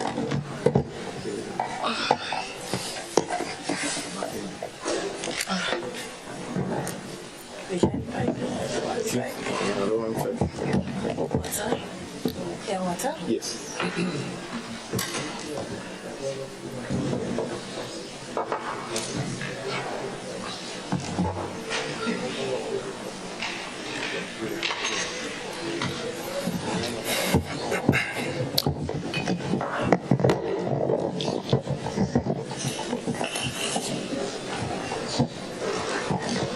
Thank you, Mr. Speaker. And may I start off first by commending my former teacher for his very excellent presentation. He's doing good as a Minister of Economic Development. Thank you. Mr. Speaker, I rise to share my contributions to the debate and to offer my full support to the estimates of revenue and expenditure for the period 2024 as presented by the Minister of Finance and the Honourable Member for St. Patrick East, the Honourable Dennis Cornwall.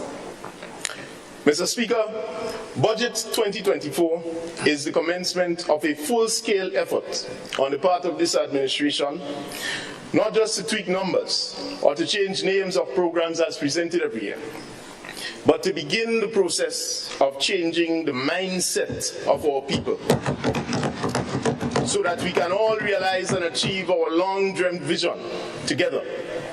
A vision, Mr. Speaker, that is so eloquently expressed in the theme, Grenada at 50, empowering our people, transforming our nation. Mr. Speaker, Grenada only 18 months ago, while it registered improvements in its fiscal performance, the economy, by and large, needed more diversification and creativity. It suffered from low implementation rates, and a discouraged public service lured into fighting with the employer for their rights, rather than serving the public and fighting against unemployment, poverty, or the other social ills facing our country. I could recall a Christmas, Mr. Speaker, Christmas season, where workers were out on the streets and they had their salaries docked from the last administration. That is not something that demonstrates that you love the poor and the vulnerable. Grenada needed more genuine development and lacked the vision and foresight to move the country forward and, most importantly, our people forward.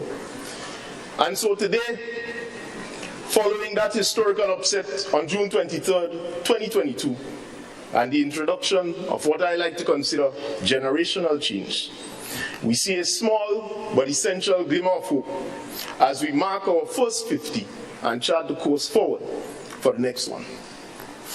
That is why, Mr. Speaker, as it relates to the constituency of St. George Northeast, we see steady progress with our 4-point development plan from the outgoing budget: infrastructure, employment, housing, and social care. Mr. Speaker, I want to take this opportunity to thank the many people who have supported prior to the election, during the election, and after. Your words of encouragement and continued solutions and suggestions to fixing our problems throughout Northeast is not going unnoticed, and is certainly being used to build and advance our constituency. And notwithstanding, Mr. Speaker, the many propaganda attacks and the repeated attempts to undermine the efforts of good things, I will not stop in continuing to serve my constituency of St. George Northeast. And I will do so with every ounce of strength that I have. Mr. Speaker, we are pleased to report in the area of infrastructure for St. George Northeast that Budget 2023 allowed us to complete the following: total upgrades at the Good Hope Medical Station. When we got into office in September of 2022, the Good Hope Medical Station, Mr. Speaker, had a major complaint. A baby was being weighed right over a window that couldn't close, and rain, if it fell like it's falling today, would wet that baby while they are being weighed. And Mr. Speaker, in my own conscience, and not having to go on the basis of just crying for poor and vulnerable, we couldn't allow that to happen. And so we mobilized the Ministry of Health, we mobilized the Ministry of Infrastructure, and Mr. Speaker, within months, this Good Hope Medical Station was commissioned, the contractor was awarded, and the work commenced, and today it has been completed. We have also been able to, for the first time, complete the necessary work at the Lamwood playing field, which will guarantee further development. Like Member of Parliament for South and the Limes playing field, Lamwood playing field too, Mr. Speaker, was a part of the former administration's attempt to always, just before an election, see if they could put a tractor and bribe people and say, well, you see, we're doing something for the community. We are pleased to note that within our first year, we are demonstrating that these projects, which were normally being used as a political football, are being pursued now, right up in our first term. Mr. Speaker, the development of the Willis playing field. When we got into office, the metals piled up in that area, making it unsafe and unsightly for athletes and residents alike. It was cleared through our intervention. I could recall speaking to the Commissioner of Police about this. I could recall speaking to one of the PSs, then PS for Climate Resilience. And then, lo and behold, I had no option but to go to the Honorable Andy Williams, the ministry and minister responsible for mobilization, implementation, and transformation. And within, Mr. Speaker, a matter of mere months, that field was cleared up, the old vehicles were removed, and the gentleman doing that was given a sound warning, and it was not repeated. Today, if you see Willis playing field, you will marvel.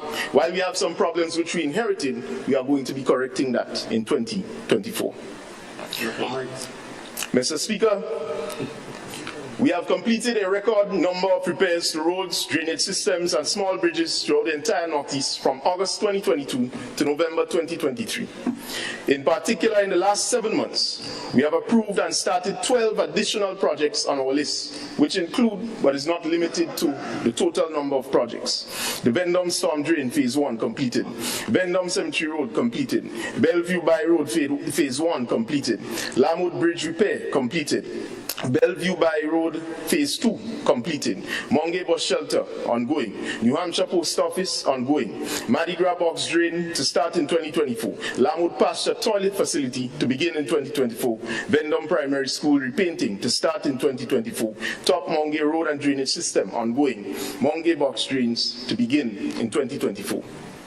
Mr. Speaker, these are community development projects, but are not limited, as I mentioned, to the long list of construction work visible throughout the entire Northeast under my watch as MP. My focus for 2024 will be on the major bypass roads so that we can begin to ease congestion throughout the constituency, and in particular, what we call the tourism belt, the southern part of the constituency.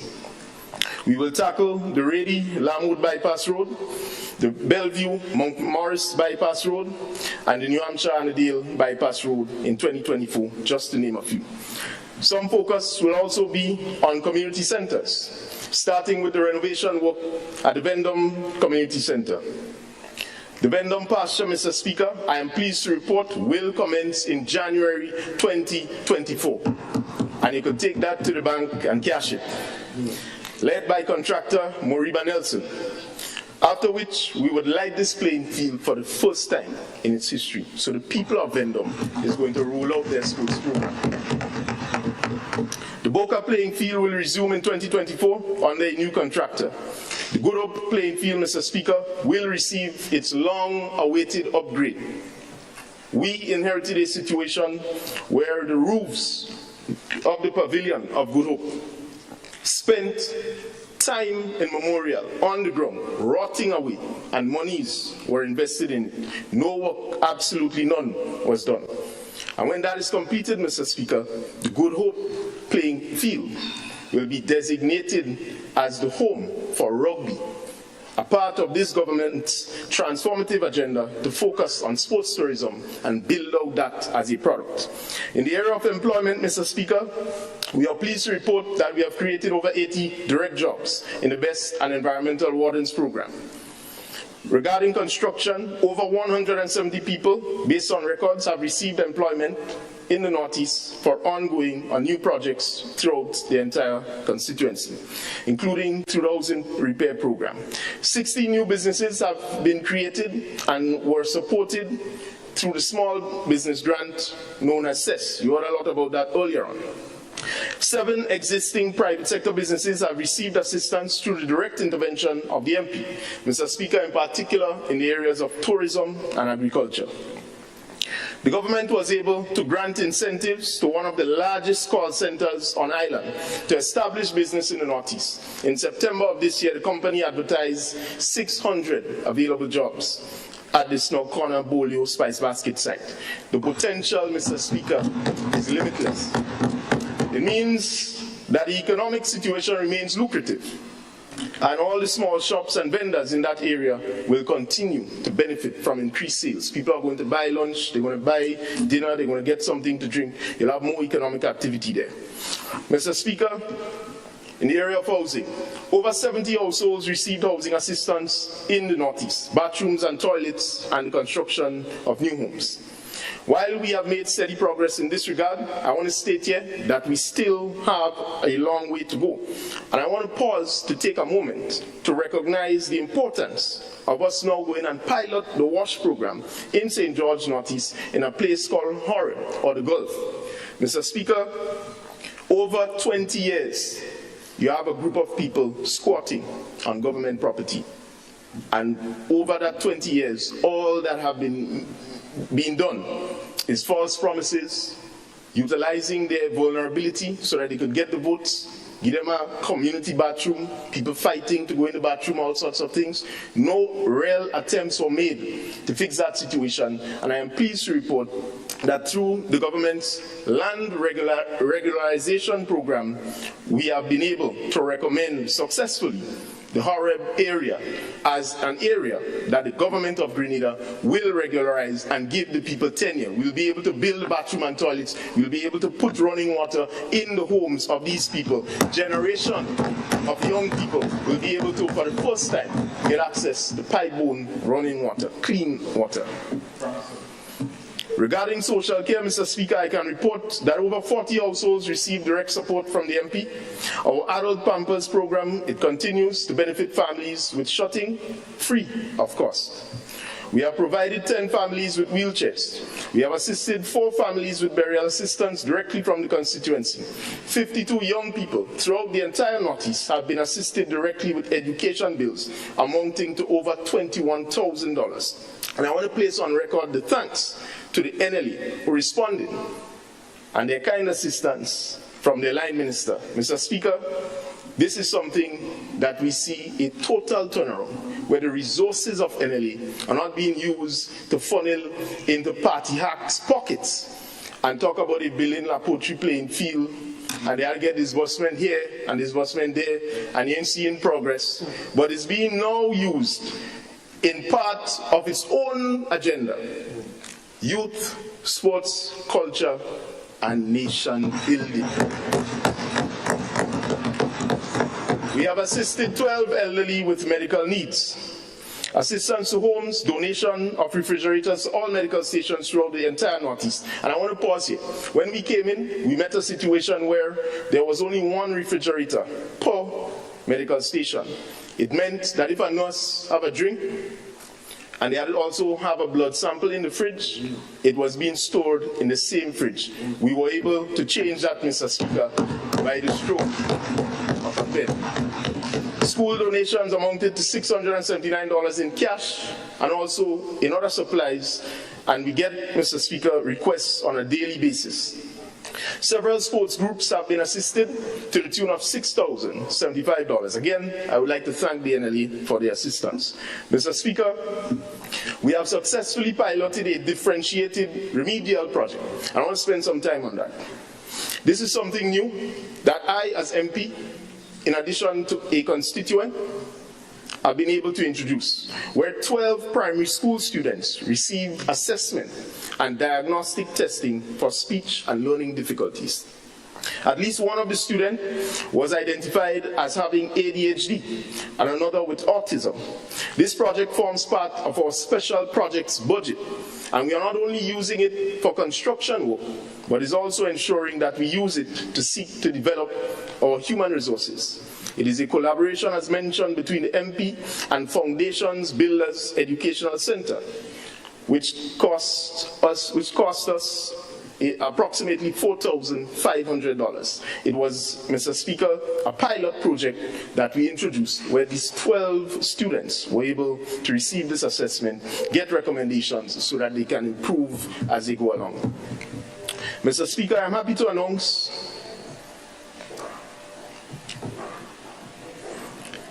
as mentioned earlier on,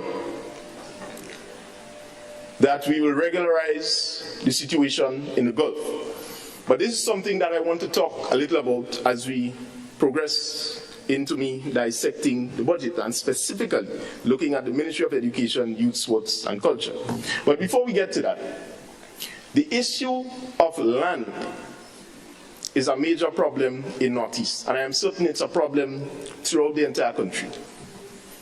Similar to Carriacou, we have a situation in which properties which government from the past claimed that it owned has been sold, transferred, what have you, to multiple people, and they are always claiming that. So a number of the concerns that I get on a daily basis when I go to the constituency is legal matters. Sometimes I say, well, I'm not a lawyer, I'll pass it on, but we try our best to give the advice, and I'm always calling the Minister of Lands to see how we could sort that out. But I make this point to say that having identified that, this administration was very much keen and prepared not to kick the bucket down the road, but to announce its land regularization program. Mr. Speaker, all members here, I am certain, have areas in their constituency where they believe that if we regularize it, we will be able to uplift the people in terms of the quality of life that they live and their standard. And so many of them have given recommendations as well. And again, I want to highlight that the people of Gulf can rest easier, because as your MP, I will not use your vulnerability, the situation they created for many years, just to get votes. So, Mr. Speaker, I want to turn now to the Ministry of Education, Youth, Sports and Culture. And we see here that we have allocated over $240 million. And I want to say how pleased we are with the progress made in improving access to education nationally. Mr. Speaker, Grenada is now reaping the benefits of good policy. Enough of the old talk. Last year when I spoke on the education sector, we talked about our agenda being that of improving the access to education and undertaking the necessary reforms to make our learning experience a bit more modern so that it is applicable to what we need to solve. It's relevant to the situation at hand. And I am pleased to report steady progress in this regard. Of course, the Minister of Education will do a substantive explanation. But, Mr. Speaker, the achievements for 2023 in this regard are as follows. 1, free tuition program policy developed and approved by the Cabinet, and moreover, launched in September of 2023. A framework designed for a CSEC reimbursement program. Mr. Speaker, you're talking about direct assistance. This is going to put monies back into the hands of the parents. Moreover, back into the hands of students once they are successful, and it helps to drive them to become successful. This is progressive. The development of a framework of a national student loan program. Mr. Speaker, in Grenada today, we have a situation in which the very Imani program have to be used as a substitute, just to give somebody some stipend so that he can send them to school. Students in Grenada are struggling to be able to get access to finances so that they can pursue higher learning education. And this administration, within 18 months of coming into office, has already been able to develop a framework for a national student loan program, which we anticipate will roll out in 2024. Mr. Speaker, a key component is that we implemented universal secondary school education. And I hope the member is listening, because I want to teach us something today. It is not what you have that makes you who you are. It is what you do that determines how people see you and how they treat you. Understanding fully, Mr. Speaker, that knowledge is useless if you don't know how to utilize it. So let me teach you something. And I'll just add one more in terms of the achievement. In November of 2023, this cabinet appointed a subcommittee to review the criteria for all government scholarships. Mr. Speaker, what this will do is to say that some of the barriers and red tapes that are created in terms of accessing government scholarships now, we will be able to review this, get recommendations, and you know this government don't stick, implement those recommendations so that more young people will have access to scholarship. So in 2023, the aim was to improve the access to education. And in 2024, the objective now is to say that to improve access to education, what we need to do is to implement reforms to enhance the education curriculum. So, Mr. Speaker, one of the big things, skills. We have already started to implement the TVET policy, which is about 45% completed in terms of its implementation rate, so that we can achieve that goal of having skills well embedded in our society as part of what we are doing. So let me explain this. We heard earlier on the talk about the Imani program, which I'll get to a little later. But part in the challenge, Mr. Speaker, you cannot build youth development around these temporary ad hoc programs. You have to build it around institutions. And you have to use the institutions that existed. And if there is a deficit, build new institutions that can be able to take care of the vacuum and the space which you are trying to do. So, let me give you two examples, Mr. Speaker, as to what we are doing now, which is critical to help improve the reforms and enhancement of our curriculum in the education system. The government will amend, you heard it mentioned earlier on by the Honorable Prime Minister, the Education Act to make it mandatory for students to stay in school up to age 18. Now, one of the things that will do is that the major problem today in the economy for the young people is that of jobs, unemployment. Too many of our young people are leaving schools at a vulnerable age where they are not mature enough to be able to take on the life of work.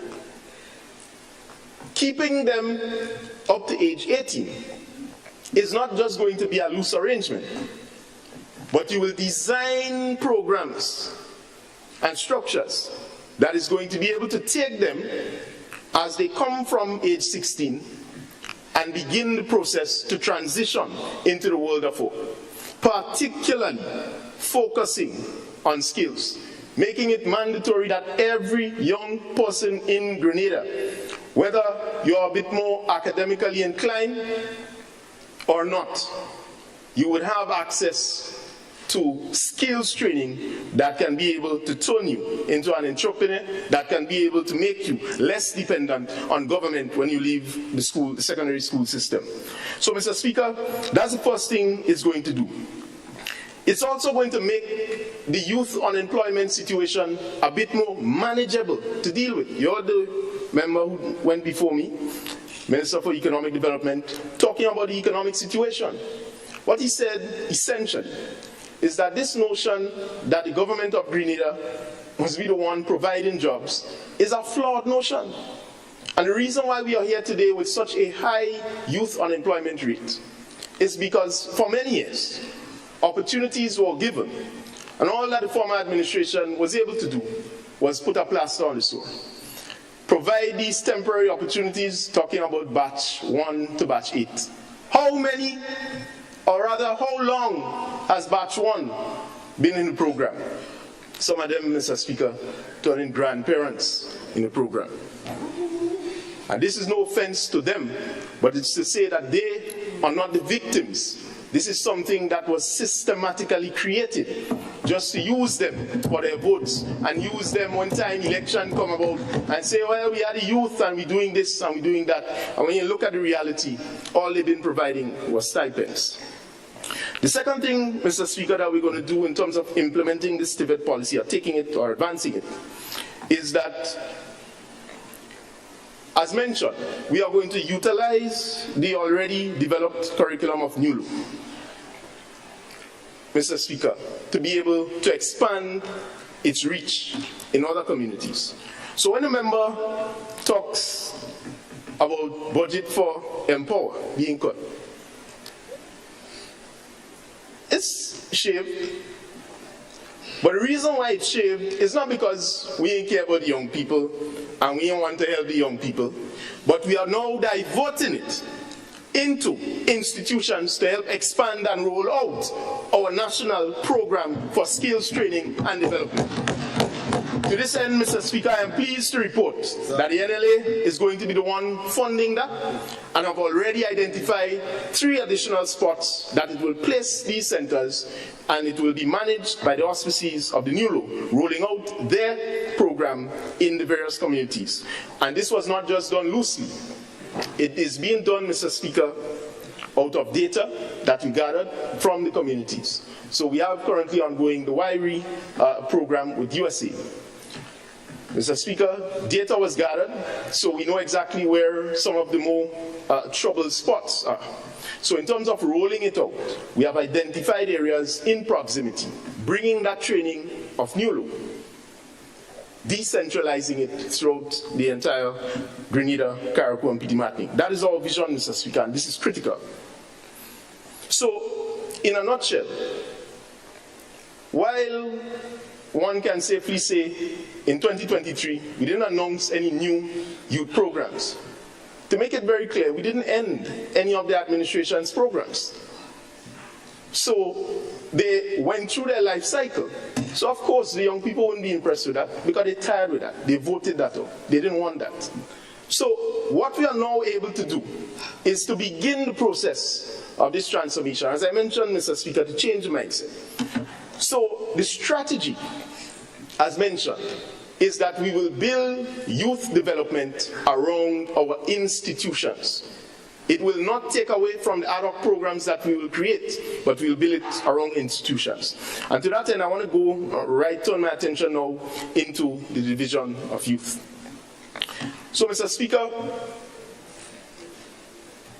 what we inherited was a highly toxic and political environment with that ministry. It was led by individuals who were clear just political appointees. And I'll give you a little story. When I came into office, someone who shall remain nameless just opened the door a day and come and sit down on the chair. Give me a little story. Say, Minister, you know, me and the former minister didn't talking, and we didn't talk for 6 months, and what and so on. I sat to listen, I hear all the stories. But Mr. Speaker, every transition report that I received as the minister told us that we had a problem with this particular individual. In fact, I was on a platform complaining the other day. The former administration, if they were successful, was going to fire the gentleman. And that's their business, they would have dealt with that. It's not my business. I'm just saying, Mr. Speaker, immediately when we came in, I didn't interfere. My role was to say that, all right, we'll get an assessment of the ministry. We will begin to stack up government's interests in terms of what we want to roll out from a policy standpoint, see what we have there, and see how we could work around that, implement our stuff, and treat with whatever problem that we inherited. Mr. Speaker, I'll even go further. The member for Carriacou was in the ministry one day, and he made a joke right in front of the gentleman and said, Minister, you ain't get rid of this man yet. And I said to him, Minister, we ain't come here for that. Because the objective of the government, Mr. Speaker, is not to come to carry on any victimization. And that's any of the staff at the division. Some of them are there. As minister, I don't get involved in the squabbles. People come to me with all sorts of stories. As minister, I try to be as fair and as balanced as possible. Because at the end of the day, I am looking at the bigger picture. 2 things I want: professionalism and honesty when dealing with public purse. That's all we need. Everything else, Mr. Speaker, we'll deal with that outside of the ministry. And so, I am pleased to announce that we have seen some very progressive and professional young females enter this ministry. And Mr. Speaker, I want to commend them. I want to commend them this afternoon. The youth coordinator, female, she came in under difficult circumstances. And quite frankly, if I did not personally get involved to say to them that you need to bring the person into work. We have a deficit. Someone was terminated for an outdated contract since 2019, and we need to replace that gap. This is not about politics. She got in. The assistant, another female, got in.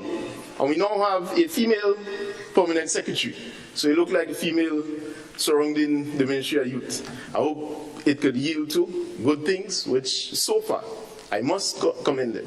I am seeing steady progress. And let me allow, Mr. Speaker, allow me just to speak to some of those successes. The ministry successfully executed 4 parish level and 2 national youth parliaments in 2023, where 125 young people had the opportunity to debate on issues of national and regional importance. We successfully piloted the inaugural sitting of the primary and secondary school youth parliaments. 39 students were engaged and involved. And let me stick up in here. The importance of us piloting this means that we will be able to, at a very tender age, impact the interest and involvement of young people in the life of our parliament in Grenada. Mr. Speaker, over 20 years compared to 1.5 in terms of the duration, and we are able to introduce this. This didn't take additional resources. It didn't take some kind of magic wand. It didn't take some kind of program saying it's 18 months, and when you wake up in the morning, you have perpetual training for more than 18 months, in some cases 12 years. It took just a simple assessment as to what we want to achieve, and then be able to set up the ministry in accordance to what we want to get.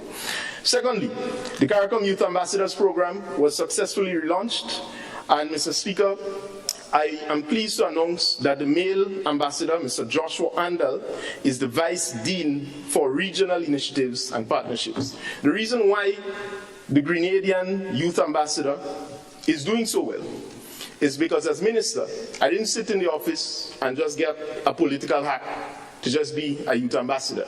You know what we did? I made it clear that we were going to form a committee and we were going to put the expressions of interest outside. A number of young people applied, and interviews were held. The young people got the opportunity to engage in a professional environment to state why they would like to be the youth ambassador and what is their vision for taking Grenada's voice in the region among young people further. Male and female, they eventually got appointed. And they didn't stop there. So this is why I'm saying, Mr. Speaker, today I want to congratulate Mr. Joshua Andal because he's making significant strides, using the position not just to talk youth, but ensuring that he demonstrates the leadership, the type of leadership that Grenada can provide. The Department of Youth also hosted what it called Voices, United Against Violence Against Women and Girls, under the UN Women's Spotlight Initiative. This was a collaboration with the Writers Association of Grenada and certainly the Ministry of Social Development. The event engaged several creatives who presented, Mr. Speaker, on the issue of gender-based violence. The event ended with a panel discussion with members of the audience asking questions to experts so that we could get some solutions coming out. And we didn't just organize another event, as you heard, event managers, but we have tangible benefits coming out of it. Mr. Speaker, and we have a good team in the ministry because they document everything and they follow up and they get things done. The fourth area that I want to report on is the annual summer program in Grenada. It was done it was a national holidays program. It was successfully done in Carriacou, where 375 young people were meaningfully engaged during the holidays. That's, Mr. Speaker, where we were able to get the question of PAN. They taught them how to swim. They did a number of different initiatives. So, not announcing an 18-month training program, giving people false hope to say, well, it's a job you're coming to, or rather it's training, but then you're telling them, well, you're working, and when you watch what they are being paid, is next to nothing. Something tangible, something progressive. Mr. Speaker, the department was able to launch the Progressive After School Experience, PASSE. This initiative aims to provide quality education and enrichment opportunities for children in the village of Wynwood, Carriacou. Again, Carriacou led by example. Mr. Speaker, directly impacting the people who were part of the forgotten, so to speak. The department was able to do that through the youth coordinator in Carriacou and Petit Martinique. And I want to place on record here something that is significant. Contrary to the propaganda that we heard, that this minister and his team was firing people left, right, and center. You know what the Ministry of Carriacou and Petit Martinique did? They led by example. You see the young people who were in the Imani program working in the ministry? They took all of them off of the program, gave them the one-year contracts, gave them the opportunity to be entered into the service so that they can now make a pitch, eventually, to become a public officer. So when some people say that what we are doing in regularizing the Imani is putting them on contract, that is a system that you created. We inherited a situation where the former administration made it absolutely clear that they were not going to take anybody on permanent. Anybody who were coming into the public service, certainly when we went in, was going to be on contract. You did that. And our attempt in trying to fix this is to say, first and foremost, rather than having established, acting, Imani, unestablished, we want to promote one public service. So the attempt is very simple. Taking the young people off of these programs, putting them, those under the public service, putting them through the normal structures and rigors so that they can be tested based on the standard of public service and not the standard of some program that is sat and created just for political expediency. This, Mr. Speaker, will be a game changer. So I just wanted to place on record the work of Carriacou and Petit Martinique. I think we have a total of 7 of the young people who are under the Imani program in Carriacou and Petit Martinique coming off the program and working now in the ministry with a contract with the ministry. Mr. Speaker, we facilitated permanent job placement for participants through the transition process. Participants were able to obtain permanent placement through the public and private sectors. Approximately 203 participants exited the program through gainful employment. Mr. Speaker, since coming in, we also were able, up until the end of 2022, under our watch, to be able to move the needle where that is concerned. And it's now a total of about 400, over 400 Imanis since we came in have received permanent and gainful employment from this administration.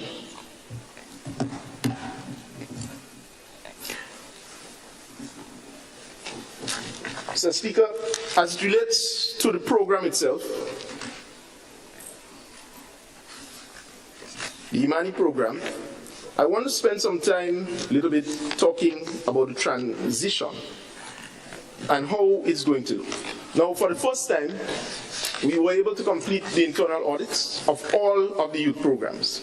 So this afternoon, when I heard one of the members talking and quoting figures, I just smiled, because that certainly is not the picture that we have. She's painting one picture, Mr. Speaker, through you, but that's not the picture we have.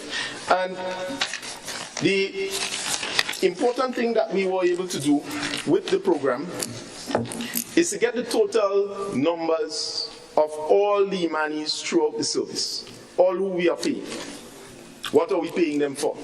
Mr. Speaker, you'll be shocked to know people under the Imani program, whether it is that they are actually studying or receiving as low as $400 per month. We still need to dive deeper to understand what kind of setup that existed there. So when I heard the other day, a former member of parliament for St. John gets up, goes on his platform, talking all kind of funny talk about she had to be a hostess and all kind of story and so on, and then will say where she belongs is in the Imani. Let me send her back there. That tells me where the mindset was with the program. Because it shows me, Mr. Speaker, that the situation which we inherited when we came in terms of the lack of the technical capacity that some of the young people had, right? Because, Mr. Speaker, when we go and get it, did you know, in the Imani program, young people who have been there for years, still, up until this point, did not know how to write a CV. Right? So if you're training them for 18 months, the training elapsed, they've gone beyond the 18 months, 10 years, 5 years, 6 years, 12 years, and at that stage they still cannot be able to sit and draft a proper job application, then tell yourself something was wrong with that. Again, it was not their fault. This was a system that the former administration created so that they could control them and they could use them to their own whims and fancies. So, Mr. Speaker, what will happen in 2024? We will be regularizing the Imani trainees who are in the government service. They will be receiving, well, first off, let me clarify something. Now, the government has pursued the increase in minimum wage. And as everybody knows by now, in 2024, we will have a new minimum wage order. In this regard, if the young people have served beyond 2 years, and in some instances, as I mentioned, 12 years, they're performing. They may not have all of the qualifications. Our attempt is to say if the space is available, and not a fiscal space, meaning within the construct of the department or the ministry that they are placed, we want to regularize them and pay them at the market salary that they deserve. So the thinking of saying $500 additional goes both ways. One, because there are some young people who, as I mentioned, get higher and lower stipends. Those who get over $700, they are going to get $500, which will take them beyond the minimum. Those who make under $700 will get $500, which will still take them, well, not under, sorry, $700. Let me correct that, Mr. Speaker. Those who make $700 will get the $500, which will now take them to the minimum. So you would have a situation in which young people who are under the Imani program are a bit more qualified than others will get that 500, will bump them up, in a sense, to the market value as to what they should be paid in performing the specific duty. So that is what we are going to do with that. But we are going further to say that the strategy is to regularize the young people who are within the government system and give them a tenure of security. Mr. Speaker, some of these people have children and they can't go to the bank. When you look at the job letters, since 2006, some of them presenting letters. Stipend, $650 after deductions, etc. This thing could not continue. And so, in our own conscience as government, and I often hear this accusation of saying, make them permanent, do this. You will do it in 20-something years, but you expect us to do it in 18 months.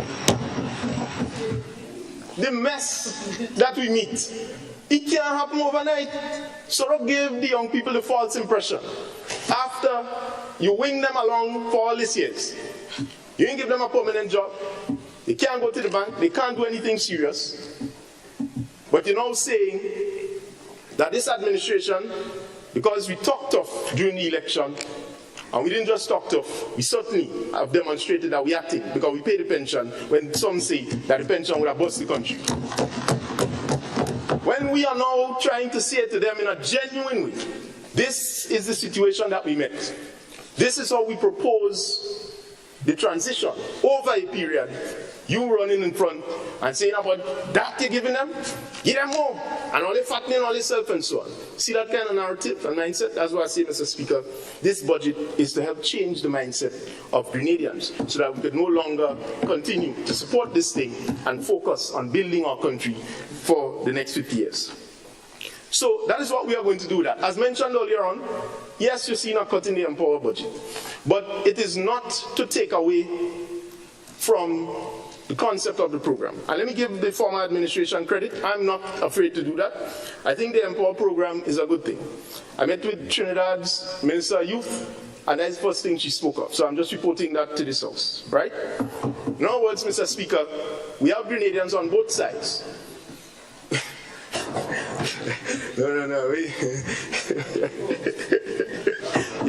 You go ahead. In other words, Mr. Speaker, my message is that we have Grenadians on both sides of the aisles with expertise and skills and knowledge that we can use. Our agenda is to come together to build that. So we are not fearful and worried about competition and coming and talk politics. If something is good, we say it's good.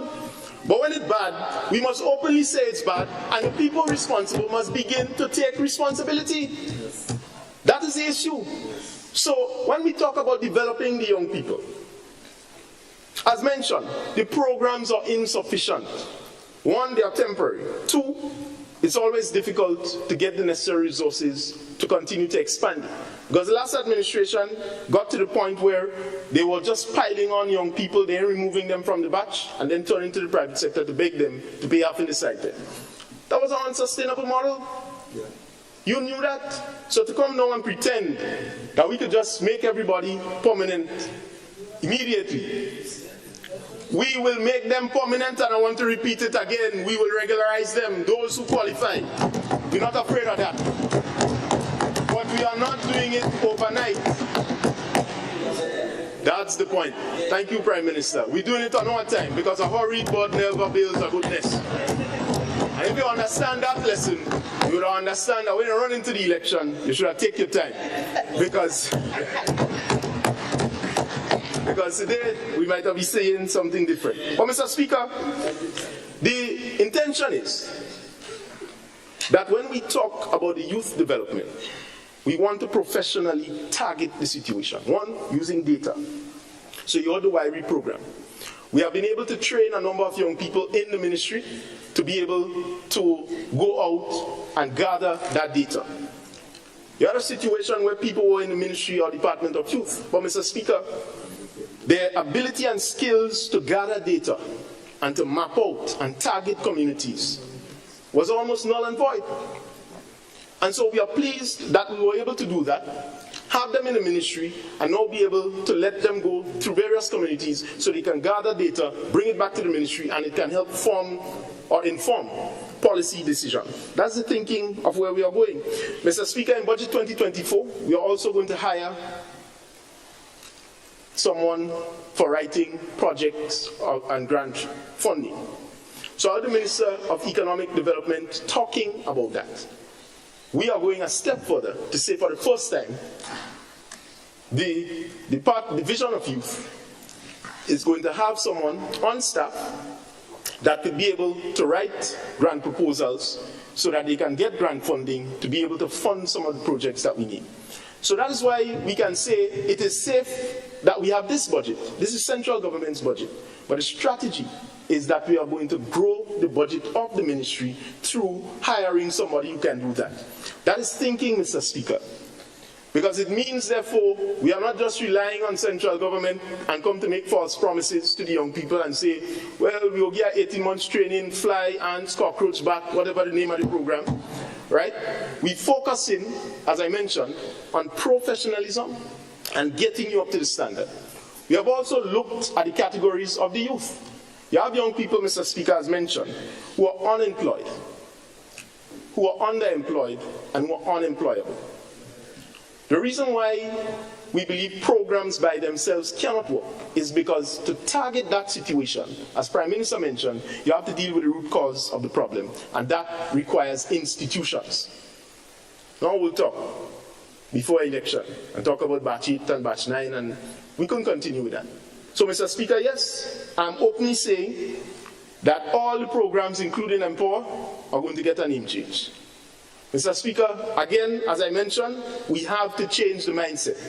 Because if you continue to call people Imani, they're going to continue to act like a Imani. We want them to be called Grenadian Young Entrepreneurs. We want them to be called Grenadian Young Apprentice, so that they can understand the value. Thank you, Mr. Speaker. So that they can understand the value of what it means to be a Grenadian young person and be able to contribute to the development of our country in a professional and respectable environment. Mr. Speaker, I want to turn to the Division of Sports. And I smile. Yes, yesterday we laid to rest what could be considered, or who could be considered, one of the most progressive sports ministers in Grenada's history in a long time, or at least in this period.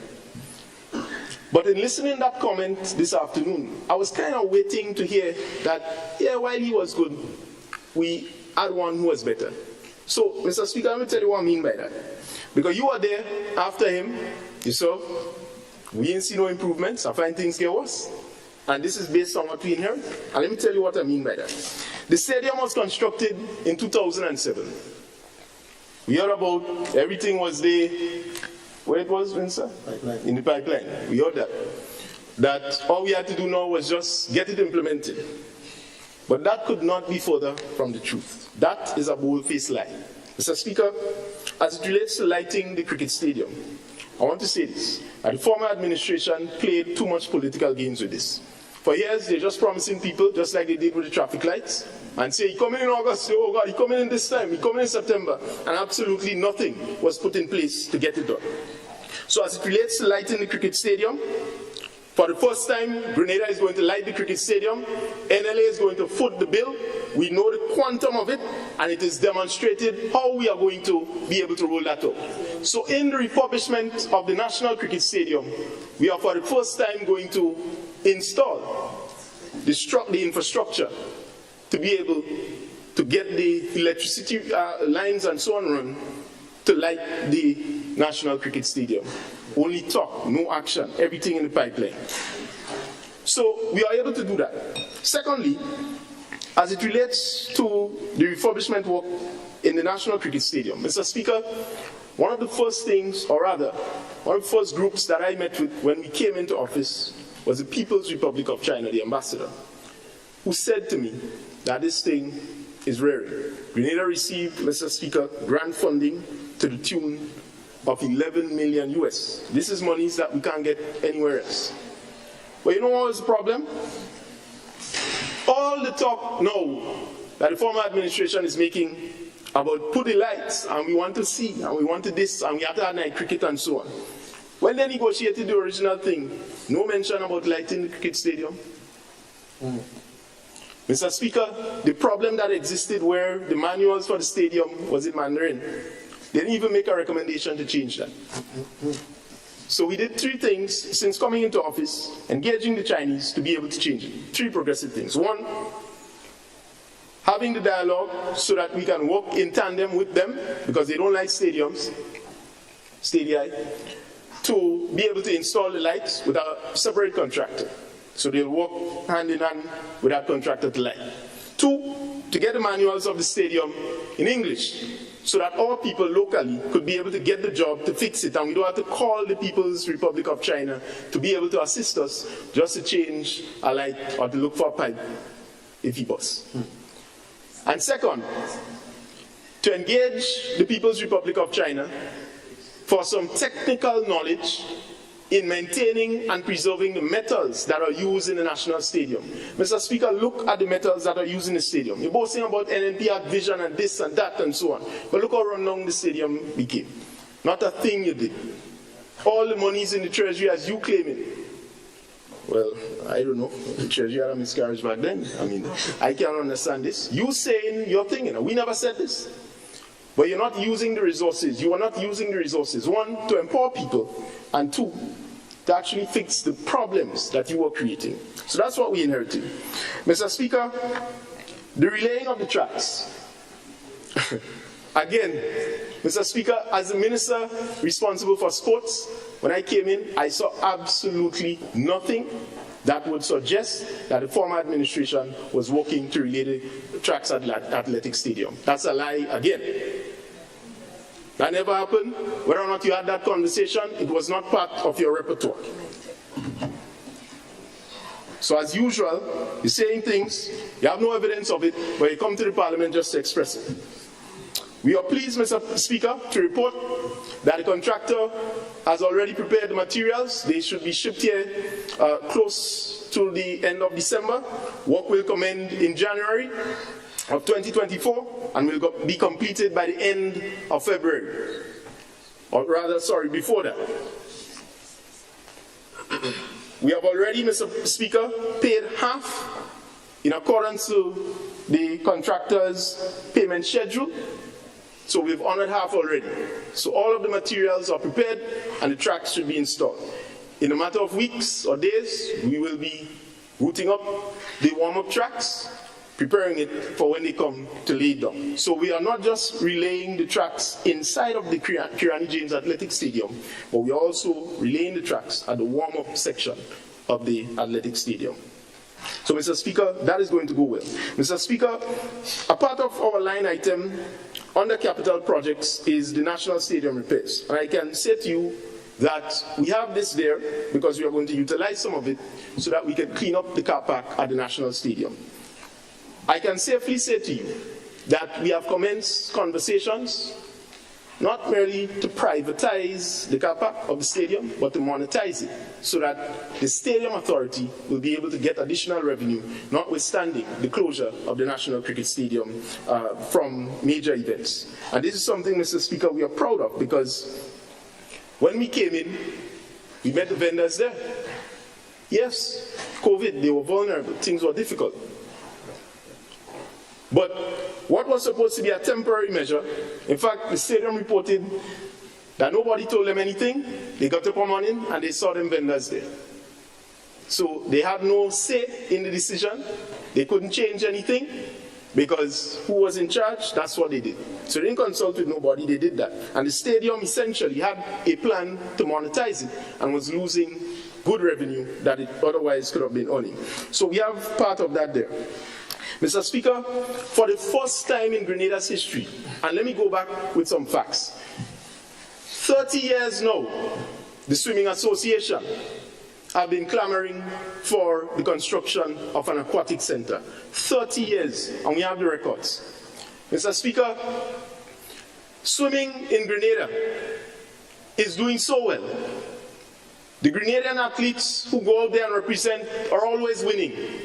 And they are doing it without a local facility. The only facility they have is Guru. This administration, in 18 months, and certainly even earlier, saw it fit not just to talk about swimming and developing swimming in a big way in the country, but to put the monies, the people's monies, where our mouth was in regards to that. And I can safely say to you that FINA, I hope I get the name right, but the International Organization for Swimming in the world, in collaboration with the local association, is going to commence the construction work of an aquatic center in Grenada, Carriacou. Mr. Speaker, we have budgeted a total of $500,000 to do any preparatory work that is required so that we can get this project off the ground and rolling. Again, we didn't make no big false promise. In seeing the situation, Mr. Speaker, the potential for sports tourism is tremendous, and we want to capitalize on that. Repairs are hard code. I want to make this point, Mr. Speaker, because in the approved estimates for 2023, a total of $30,000 only was allocated for repairs to hard codes. You know how much we spent in the actual budget? $166,485. What does that mean? We didn't have the allocated resources, but we definitely put our money where our mouth was. Mr. Speaker, throughout the entire country, you could just pass around and see facilities that needed upgrades, getting it now. Lights. One of the biggest mistakes of the last administration was that they were just lighting up all field all over the place as if it's Christmas in December, in January, all over the place, without any clear policy.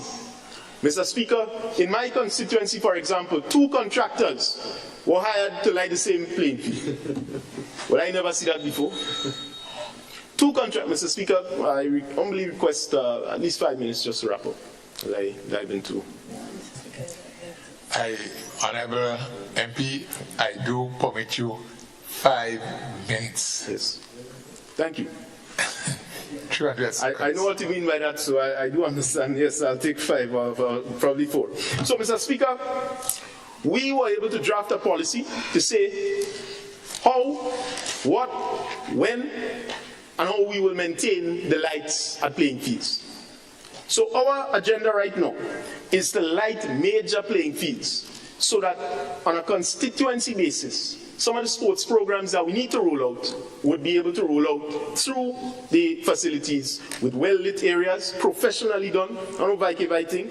I mean, the member for Carriacou and Petit Martinique could attest to the fact we went up there a few weeks ago. He had a cricket tournament, and you could only see when you stand up right beneath the pool. Again, wrong instruments used, wrong angle, small, short pole, all kind of thing. Political expediency. These are things, Mr. Speaker, that must be a thing of the past. Because as we roll out the national policy on sports and physical activity, we need to be able to complement the maintenance of facilities.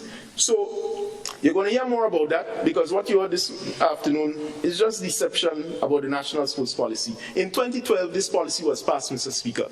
All we did was commence the act, make it into law in November of 2023. We didn't change anything. We are now going to get the opportunity to change it because it had to be commenced first. And you know that. You sat on it like a duck on an egg. You didn't do nothing. Now we're doing something. I set up propaganda. Oh, I want to run, want to stop people from playing bingo in the field and all kind of thing. That was the narrative. And that's the mindset, Mr. Speaker, that we have to change. So, the advent of the national policy on sports and physical activity is going to help us to professionalize sports. Mr. Speaker, for the first time, Cabinet has approved the incentive package for athletes in Grenada. If you're running Olympics, and you give us a Kirani James, you now know what you're entitled to. Not false promise and say, you get land, you get some money there, and 5 years later, they're still waiting for that promise. We now have the incentive package in train, and we're going to publish it just now. Athletes, and for all categories of sports disciplines. Athletes can now feel confident that they can represent their country and know what they are entitled to under this administration. 18 months versus many years. Mr. Speaker, as it relates to the question of playing fields and how we manage playing fields, while we still have many work to do as it relates to that, I can safely say to you that we piloted a management system for this, and we have 4 zonal supervisors.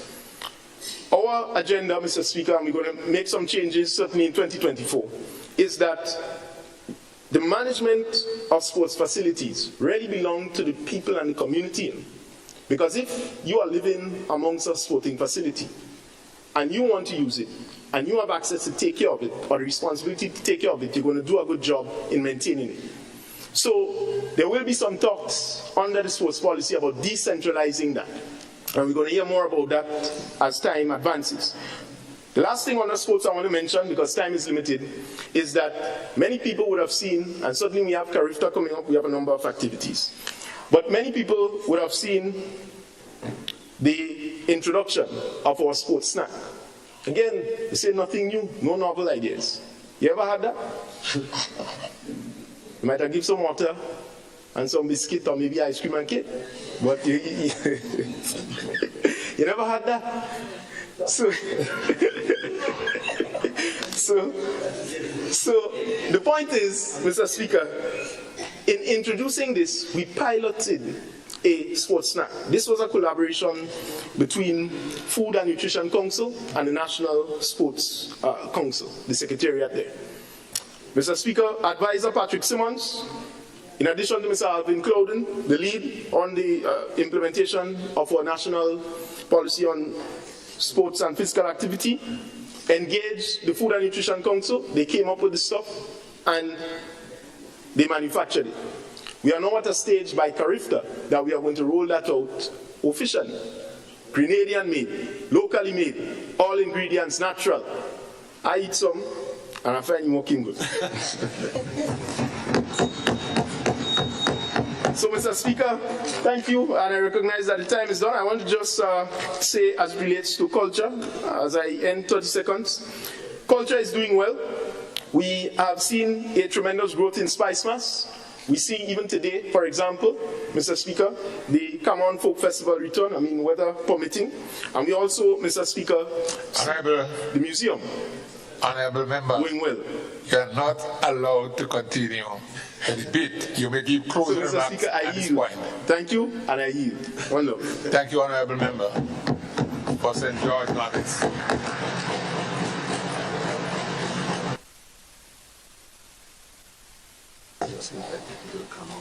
Do you have government business? Thank you, Mr. Speaker. Mr. Speaker,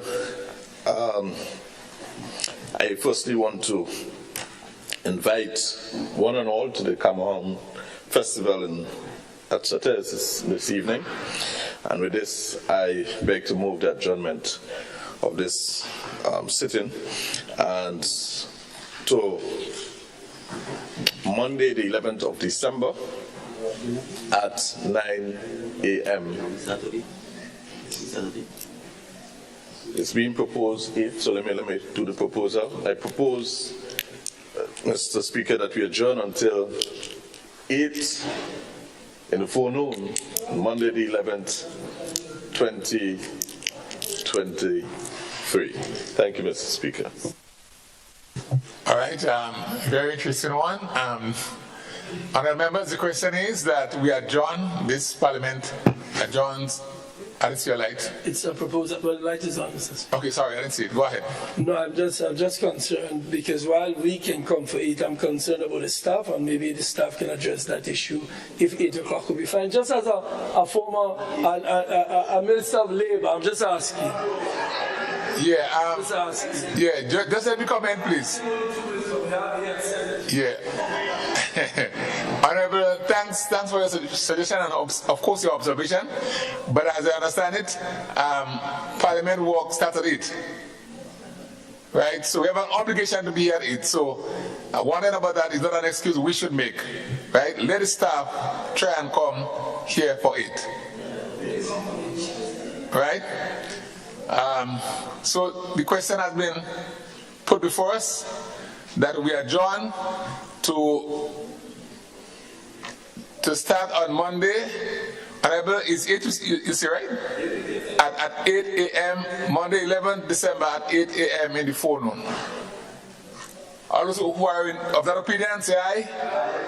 Of the contrary opinion, say no. The ayes have it. I think the ayes have it.